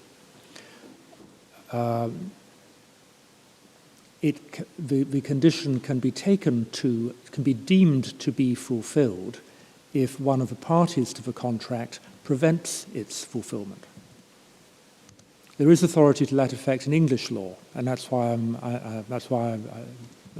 that point has occurred to me, and I'm wondering if the same principle applies in French law. It would obviously be to the advantage of the other side if obviously the person ensured that the condition didn't apply, yes. And that would act as a waiver, yes. It would be treated as a waiver of the condition. Well, it would not act for a waiver of the condition, but if it can be shown at the end of the day that this action of that party prevented the authorization to actually come through, that is, all things being equal, the authorization would have come through, but for the act of that person. Yes, it would stand to reason that the court would find that the act prevented the authorization, and therefore the authorization would have been deemed to have come through. Yes. Now, the other point I want to ask you is this: the contract for the purchase, the contract between the parties in April of 2006 had was for the transfer of a particular chose. Yes. Now, the decree which the judge was prepared to grant, I think, was in respect of a different chose, because it was the new lease rather than the old lease. Is that a significant difference? Is that an important difference in law? Now, in fact, we were delving on this earlier on when the question was asked whether that was a new lease, and I said that I preferred the expression an extension of the lease subject to certain conditions, and that the lease in question, we must go back to the basics, and what we were buying was a plot of land along the seafront with buildings on it. That was what we were buying. Now, this was assorted rights for a certain time. And I made the point that in the troubled times of 2006, when the new budgetary provisions had come out and it was no one knew exactly what was going to happen, the appellant had taken the risk of paying 11.5 million rupees after selling a property for 640,000 euros in order to fund this property, and therefore the sale was for precisely lot number 1 of the page géométrique of the Vale, which is what the learned judge says. Lord, if I can come to the last point that was being made before we broke for a few minutes. Your Lordship was asking me about the declaration of the learned judge that the plaintiff was a lawful owner of the building. Now this, of course, the sentence must be read in, together with the whole paragraph, because the learned judge has this to say. I'm at MS 160, line 10. He writes, for the reasons given, I hold that the plaintiff is the lawful owner of the building and leasehold rights in respect of the land, lot number 1 of the page géométrique, the Vale. I also order the defendant to appear before a notary chosen by the plaintiff on a day fixed by the notary within the 6 weeks from today, and sign an authentic deed to witness the sale to plaintiff. And then in case of non-appearance, this judgment and a memorandum of no comparution drawn up by the notary would be transcribed, and such transcription shall give valid title to the plaintiff. Any balance remaining on the sale price would then have to be deposited at the cashier's office of the Supreme Court. And that such formalities, and I stress the word formalities, shall have been accomplished, defendant number 1 is prohibited from selling, mortgaging, or disposing of the property in any manner whatsoever. So the learned judge, therefore, comes to the conclusion that A, there is no necessity for the authorization anymore. The 2 other conditions must nonetheless, since they are intrinsic to the contract, be complied with. And these are the clause de réitération of the deed under private signatures document D into an authentic deed signed by the notary, giving publicity to the ownership of the land to the appellant, and secondly, of course, the payment of whatever would be due to the vendor. The other two conditions in the agreement that you took us to would have to be satisfied. Yes, yes, absolutely. So, my Lord,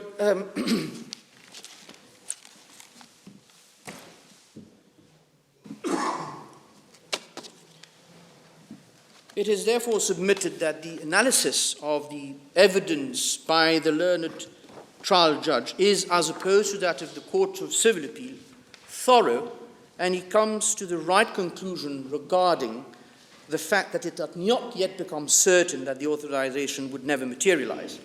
The learned judge concludes that the proposition put forward by the first respondent to the effect that she was entitled to consider the condition requiring authorization become caduc through lapse of time was erroneous, and finds A, that the parties knew that the authorization might take some time, B, that there was no indication that the authorization was not forthcoming, and C, that respondent number 1 had only herself to blame for not taking the option in finalizing the sale, and that is at line 1 at MS 160.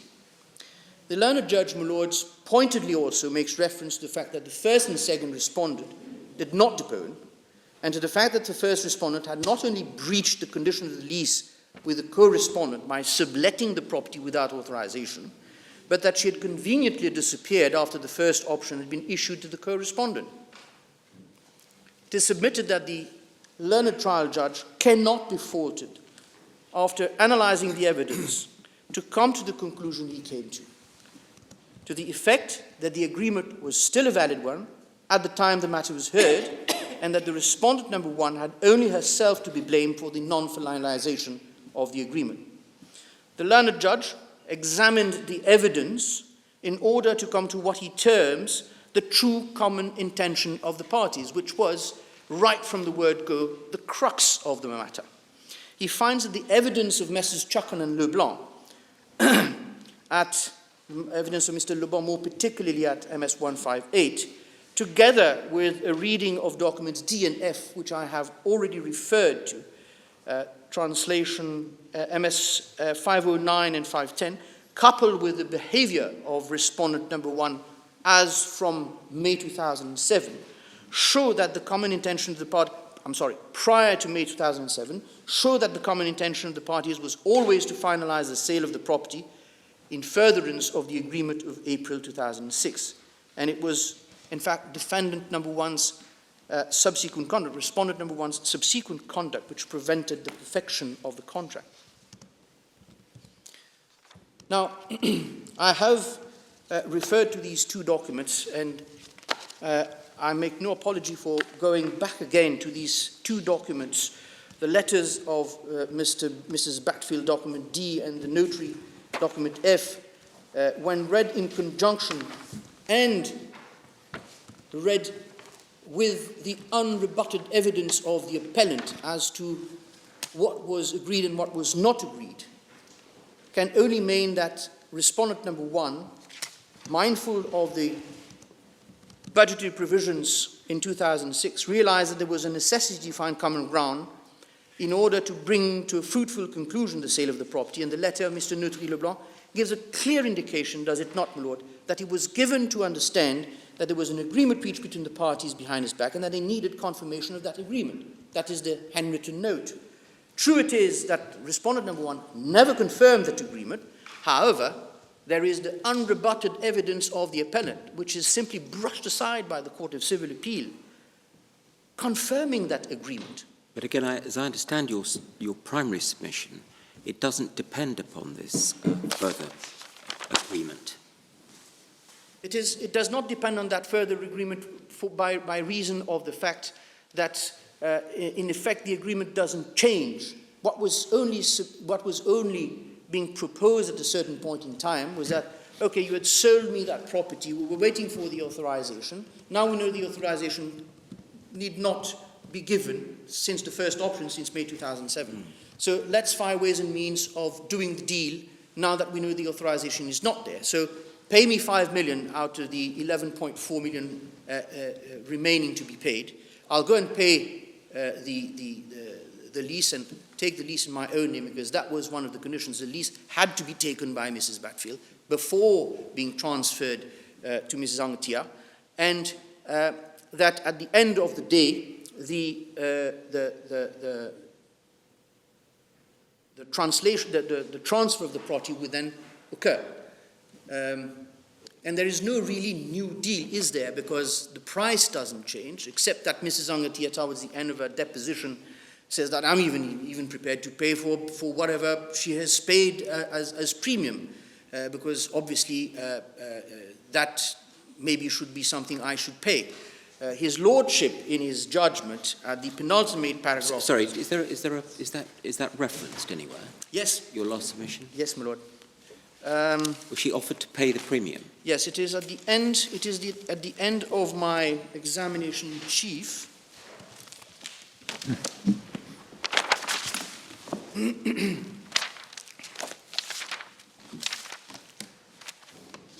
So her deposition starts at 119. Must go to the translated text.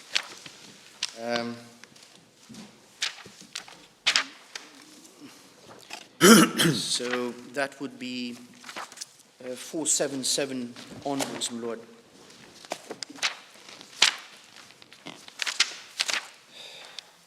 I'm at 487, my lord.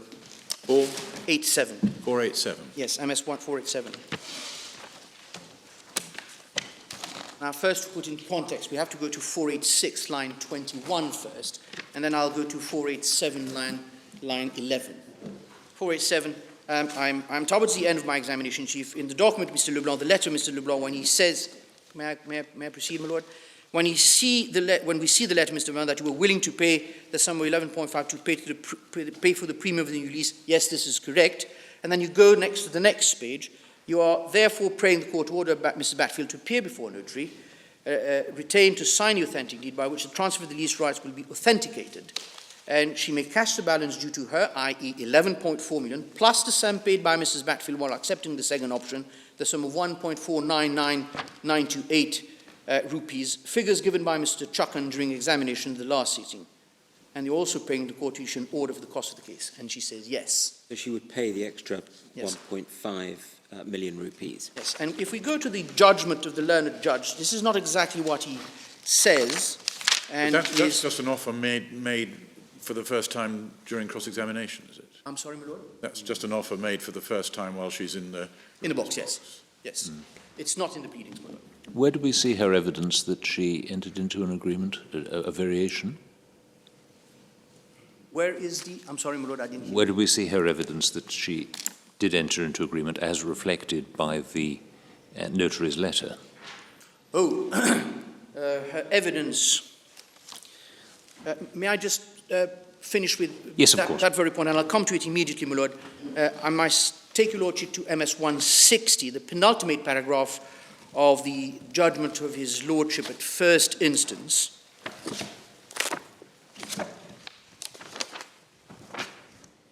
Est-ce que elle dit ça? Translated version.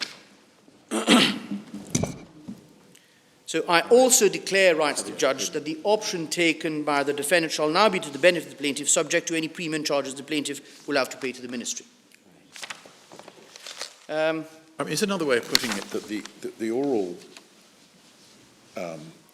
agreement reported by the notary in document F wasn't so much a change of the contract or change of the agreement, but an agreed way of getting the authorization.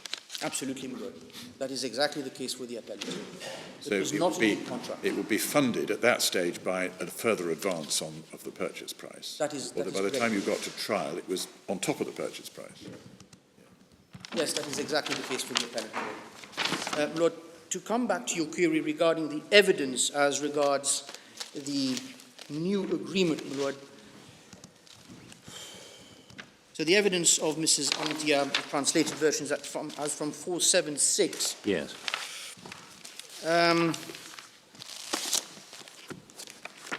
478, my lord.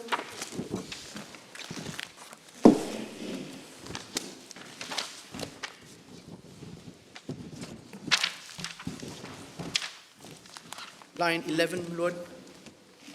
Starting, Yes. I'm taking her. I'm taking the witness document F. I'm at the top of the page, my lord, at line 7, and I quote the letter where the new arrangements to rendering it more practicable to do the deal is set out by the notary. Yes. And I said the letter of 13th of June, which Mr. Leblanc speaks of, is in fact document D, which has already produced, which is a letter addressed to Mr. Leblanc by Mr. Bathfield. Yes, that's so. Now, Mr. Leblanc speaks of a new agreement during your visit to Mauritius at the beginning of 2000. Can you confirm that you were in Mauritius at the beginning? Yes, I was, and I even met Mrs. Bathfield.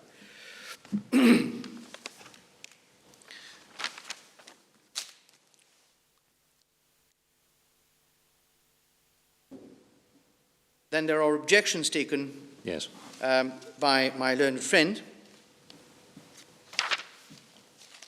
Not And then pleaded. bottom of It said it's not pleaded. Pardon me, my lord? He's saying it's not pleaded. Yes, my lord. Yes, he says it's not pleaded, but we have a little tiff about paragraphs 8, 9, and 10 of the plaint, and the learned judge allows the evidence to go in, just like ground 1 was allowed in, notwithstanding section 5 to the Court of Civil Appeal Act. It was donnant, as would say in France, wouldn't it? And, my lord, can I take you to the end of page 4, MS 479 and MS 480? Yes. And this is where she explains how Mrs. Bathfield had met her and that she knew that we had put up our house for sale in Vincennes and that we were really waiting for this deal to come through. Then she comes to the point where she, in fact, states that the key was going to be handed over to her, and as I say so, I can't see it anymore. What she says at the top of page 480 isn't really quite the same as the notary was saying in the subsequent letter. And she's talking about the transfer of a lease in accordance with the contract back in April 2006. Yes. And saying, you know, we went to the ministry because we were in a hurry. At the ministry, we were told the transfer would be issued in coming 3 to 4 weeks. Therefore, we agreed that as soon as the transfer would be granted, she will inform me, and I'll come back to Mauritius to do the needful to effect the payment for the transfer and to effect the payment to Mrs. Bathfield. So this is making the payments in accordance with the notarized deed of the 18th of April 2006. Yes. Now, it's obvious that at this juncture, we are early in 2007. Yep. We are prior to the option number 1 in May 2007. Let us not forget that the meeting of the two protagonists early in 2007, when Mrs. Angteeah comes to Mauritius and go to the ministry together, and they go to the ministry, they're only told that they will get an answer in 4 or 5 weeks. And that's what leads Mrs. Angteeah to say here that we were agreed that as soon as this would, the transfer would come through, and she used the words transfer for her, clearly meaning that the transfer would be the transfer of the property. Yep. Now, my junior has brought me to that part of the evidence of Mrs. Angteeah at MS 481, at the top of the page, line 3. Therefore, you came, you left your 2 minor children in Paris, and you arrived in Mauritius. And there, did you meet Mrs. Bathfield? Did you visit the property? Where I met with Mrs. Bathfield, who was ready to hand over the keys to us and to ask us to start the works.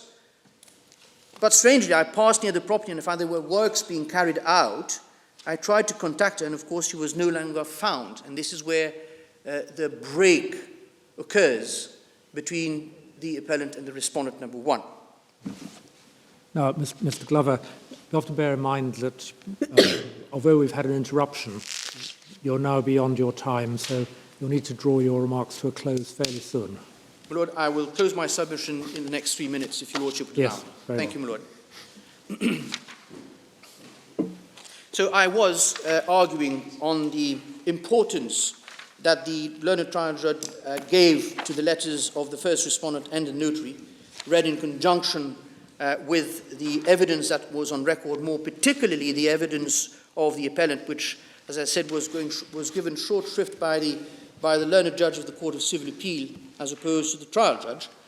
So, in our submission, once the lease had been extended beyond 2013, the learned judge found that this did not render the original agreement caduc, since the very subject matter of the agreement was the leasehold rights, which had been extended, and the building. Of course, we must also take this together with the risk factor, which I call it, which the appellant agreed she had taken. The fact that the rights were extended by 50 years plus must be read together with the deposition of the appellant in cross-examination, more particularly at MS 499, lines 15 and 28, wherein she stated unequivocally that at the time she entered into the agreement, she knew she was taking the risk as to whether the lease was going to be extended beyond 2013. Therefore, the appellant submits, my Lord, that the learned judge was right in coming to the conclusion that when the first respondent took up the second option in 2010, the authorization clause of the agreement, which agreement was still valid, it is contended, my Lord, was no longer a necessity, so that the first respondent was bound by our obligation under the contract to sell the property, including the leasehold rights, to the appellant, the more so as the appellant was willing to pay not only the balance, which is 11.4 million, but the premium over and above the sum agreed. I have already drawn your Lordship's attention to that part of the evidence. Can I ask you one matter, Mr. Glover? We've seen the judgment of the judge in the Supreme Court. I presume there must have been an order drawn up, but we don't have his order. Since the appeal was lodged, there is no order drawn up. The order will only be drawn up after the 21 days lapses, my Lord. Yes. So in that case, if we were with you, what would you be wanting us to do? Lord, the appellant, and I'm finishing my submission and I will say so, my Lord, contends that the decision of the Court of Civil Appeal distinguishing between the condition suspensive and terme suspensive, finding that the clause requiring authorization was a condition suspensive which had lapsed, rendering the agreement null and void, was wrong in law and on the facts. In fine, my lords, the appellant's vindication of her rights should be upheld, and the board should set aside the decision of the Court of Civil Appeal, my lord, and the decision of the first instance judge should be reinstated in toto. And of course, with costs against the respondents both here and in the Court of Civil Appeal, my Lord. Yes, we don't have, but there is no order by the judge. He issued a judgment.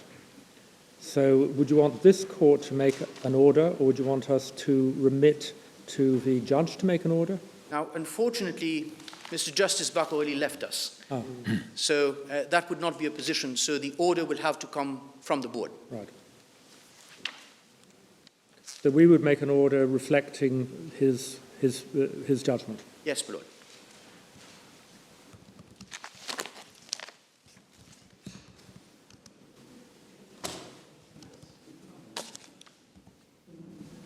Thank you, my Lord. Thank you very much, Mr. Glover. Ms. Banwari, do you follow? Thank you very much. Mr. Hawarder. Ms. Munshira. Ah. Be launching. Thank you. Yes, Ms. Munshram.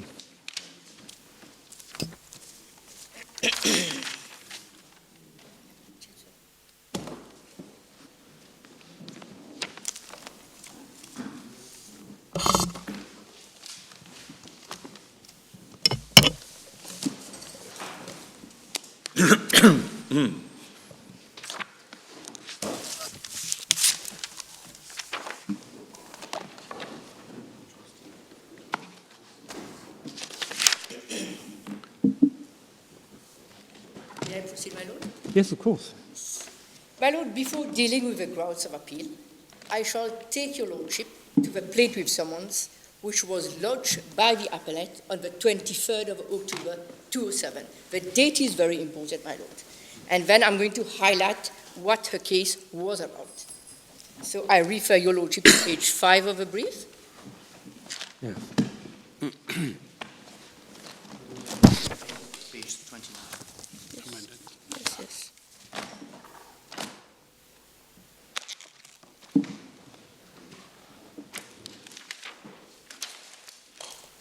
Yes, I'm referring to paragraph 5 first, my Lord, which is at page 6.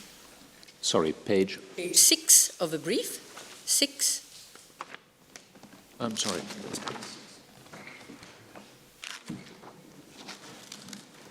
Yes. So she makes reference to a private deed dated the 18th of April 2006, where defendant undertook to sell to a plaintiff the concrete building and the leasehold rights. And then mention is made of a sum of 11 million rupees, 11,500,000 rupees. And then at paragraph 6,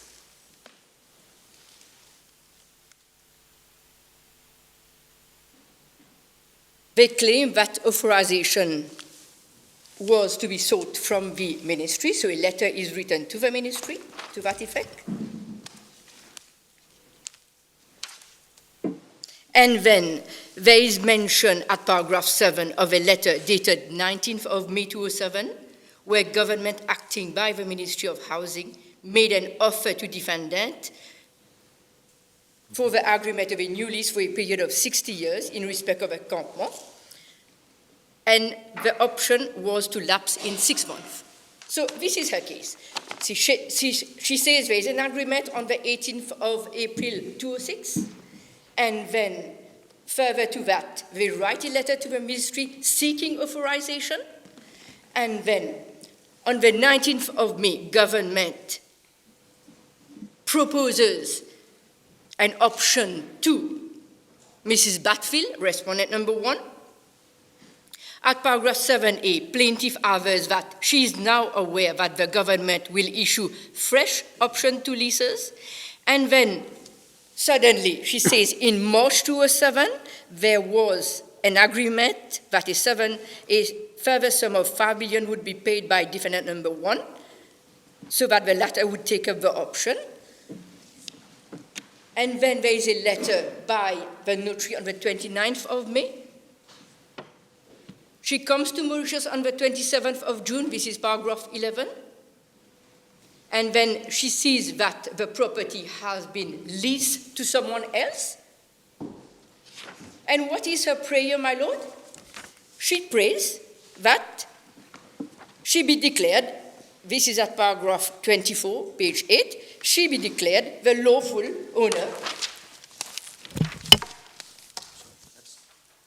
of a concrete building and the leasehold rights, and that an injunction should issue and a payment of $5 million, etc.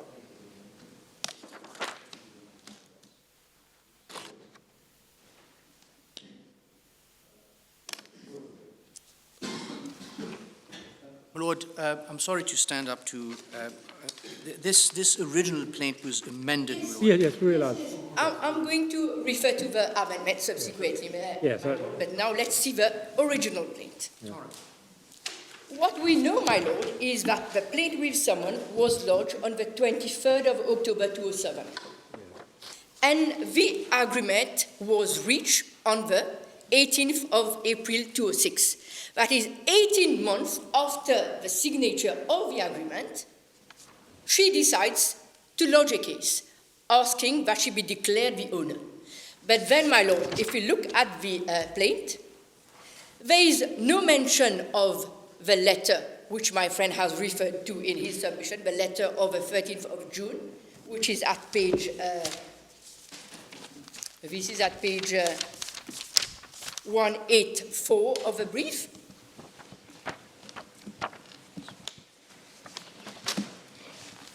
Yes. The letter of the 13th of June 2006, where respondent number 1 makes mention of new leases. There is no mention of that at all.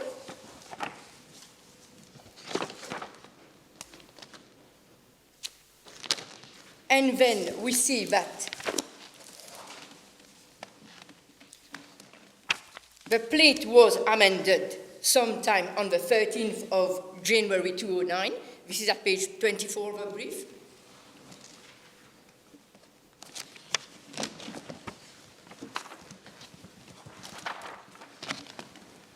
Yes.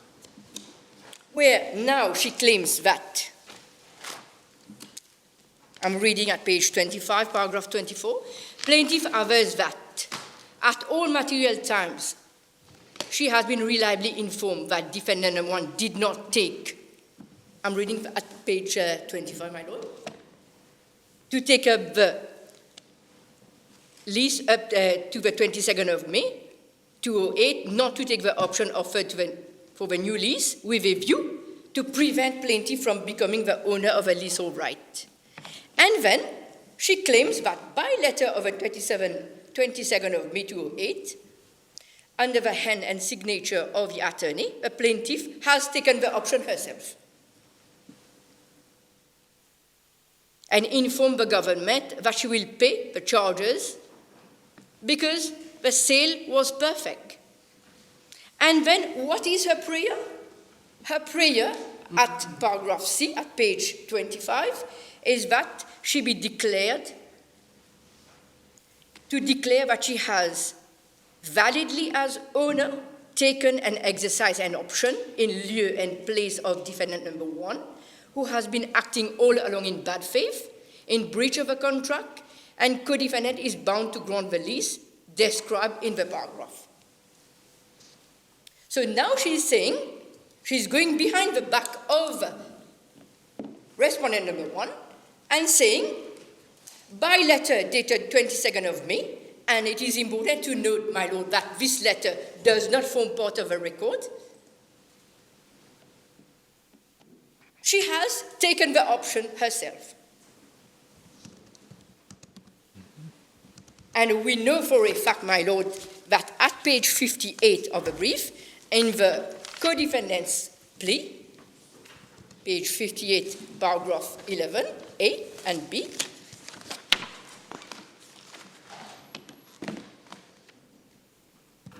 this is what the co-defendant, that is the ministry, who is supposed to give the authorization, this is what the ministry has to say. Paragraph 11A, they admit having received a letter of the 22nd May 2008, which was written at the back of respondent number 1. And then they say the lessor has not given any permission to the transfer of the lease to the plaintiff, and the option to take up the lease cannot be exercised by a third party. This lease was institut personnel, as we said earlier on. It cannot be exercised by Mrs. Angteeah. And then they say any assignment of interest in the lease to a third party cannot be done without the permission of the lessor as provided under Article 5A of the lease agreement. What is important, my lord, is that this plea is given, if you look at page 59, on the 20th of May 2010. So on the 20th of May 2010, the correspondent is saying, you are not allowed to take the option because it doesn't belong to you. It belongs to respondent number 1. And I'm not giving you the authorization to take it because I have not given you the authorization for transfer. As I said earlier on, my lord, it is worth noting that the appellant does not refer to the letter dated 13th of June 2006, written by Mrs. Bathfield, although it is the contention of the appellant that this letter of the 13th of June, which is to be found at page 184 of the brief, the translation is at page 509, that this letter shows her willingness to proceed with the sale, notwithstanding the new option, and that she had renounced to the conditions suspensive. Yet, this very important letter is not averred in the plaint. And your lordship will see that this comes as an afterthought in the course of the proceedings. And what is more, my lord, in the plaint, whether the initial plaint or the amended plaint, there is no mention of the fact that the authorization of government was not needed under the new option. We would have thought that the plaintiff would say, see, there is a new agreement which has been reached between us now. Authorization is no more needed, so now come before the notary and sign the new option. But she doesn't do that at all.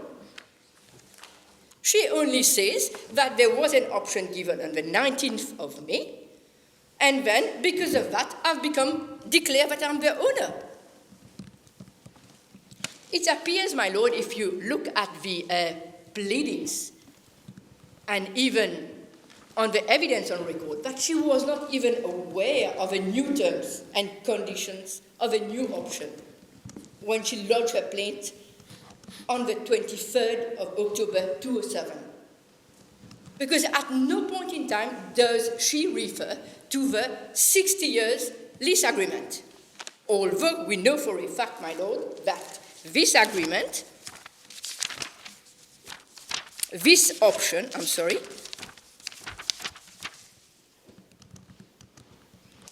was dated, and I'm referring your lordship to page 186 of the brief. It was dated the 19th of May 2007. The plaint, again, I will repeat myself, was lodged on the 23rd of October 2007. No mention of the 60 years at all.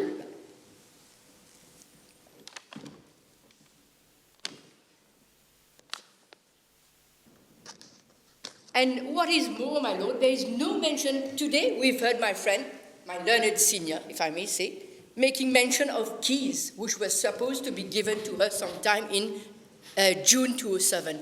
Again, there is no mention of any keys in the plaint with someone, either the original one or the amended one. It only came as an afterthought in the court proceedings.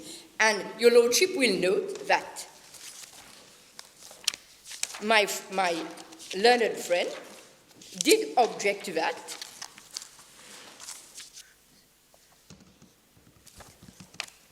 I'm referring your lordship to page 124. Yes, we saw that. 124 and 125 of the brief, especially 125, line 5.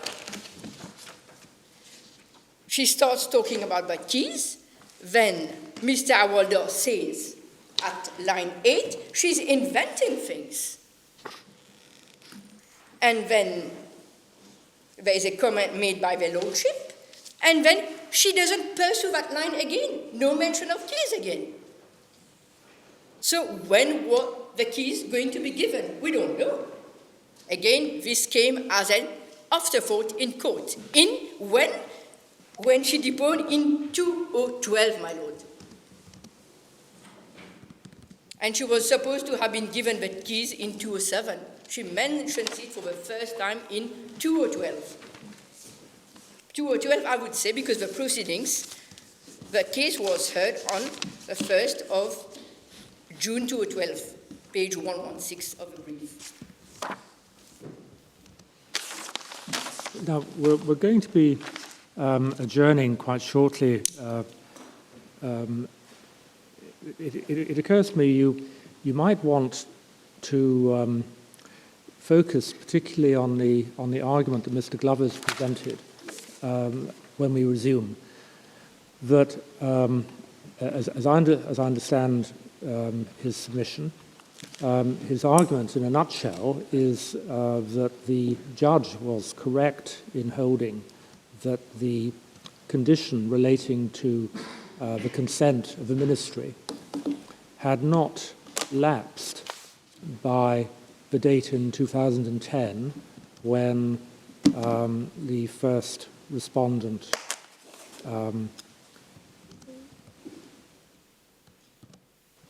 exercised the option to obtain the new lease, and that by doing so, she prevented the fulfillment of the condition, which can therefore be deemed to have been fulfilled, so that there is a perfected contract of sale entitling the appellant to the declaration that she seeks.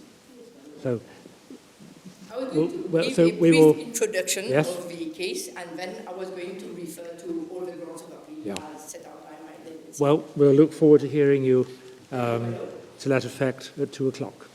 Thank you.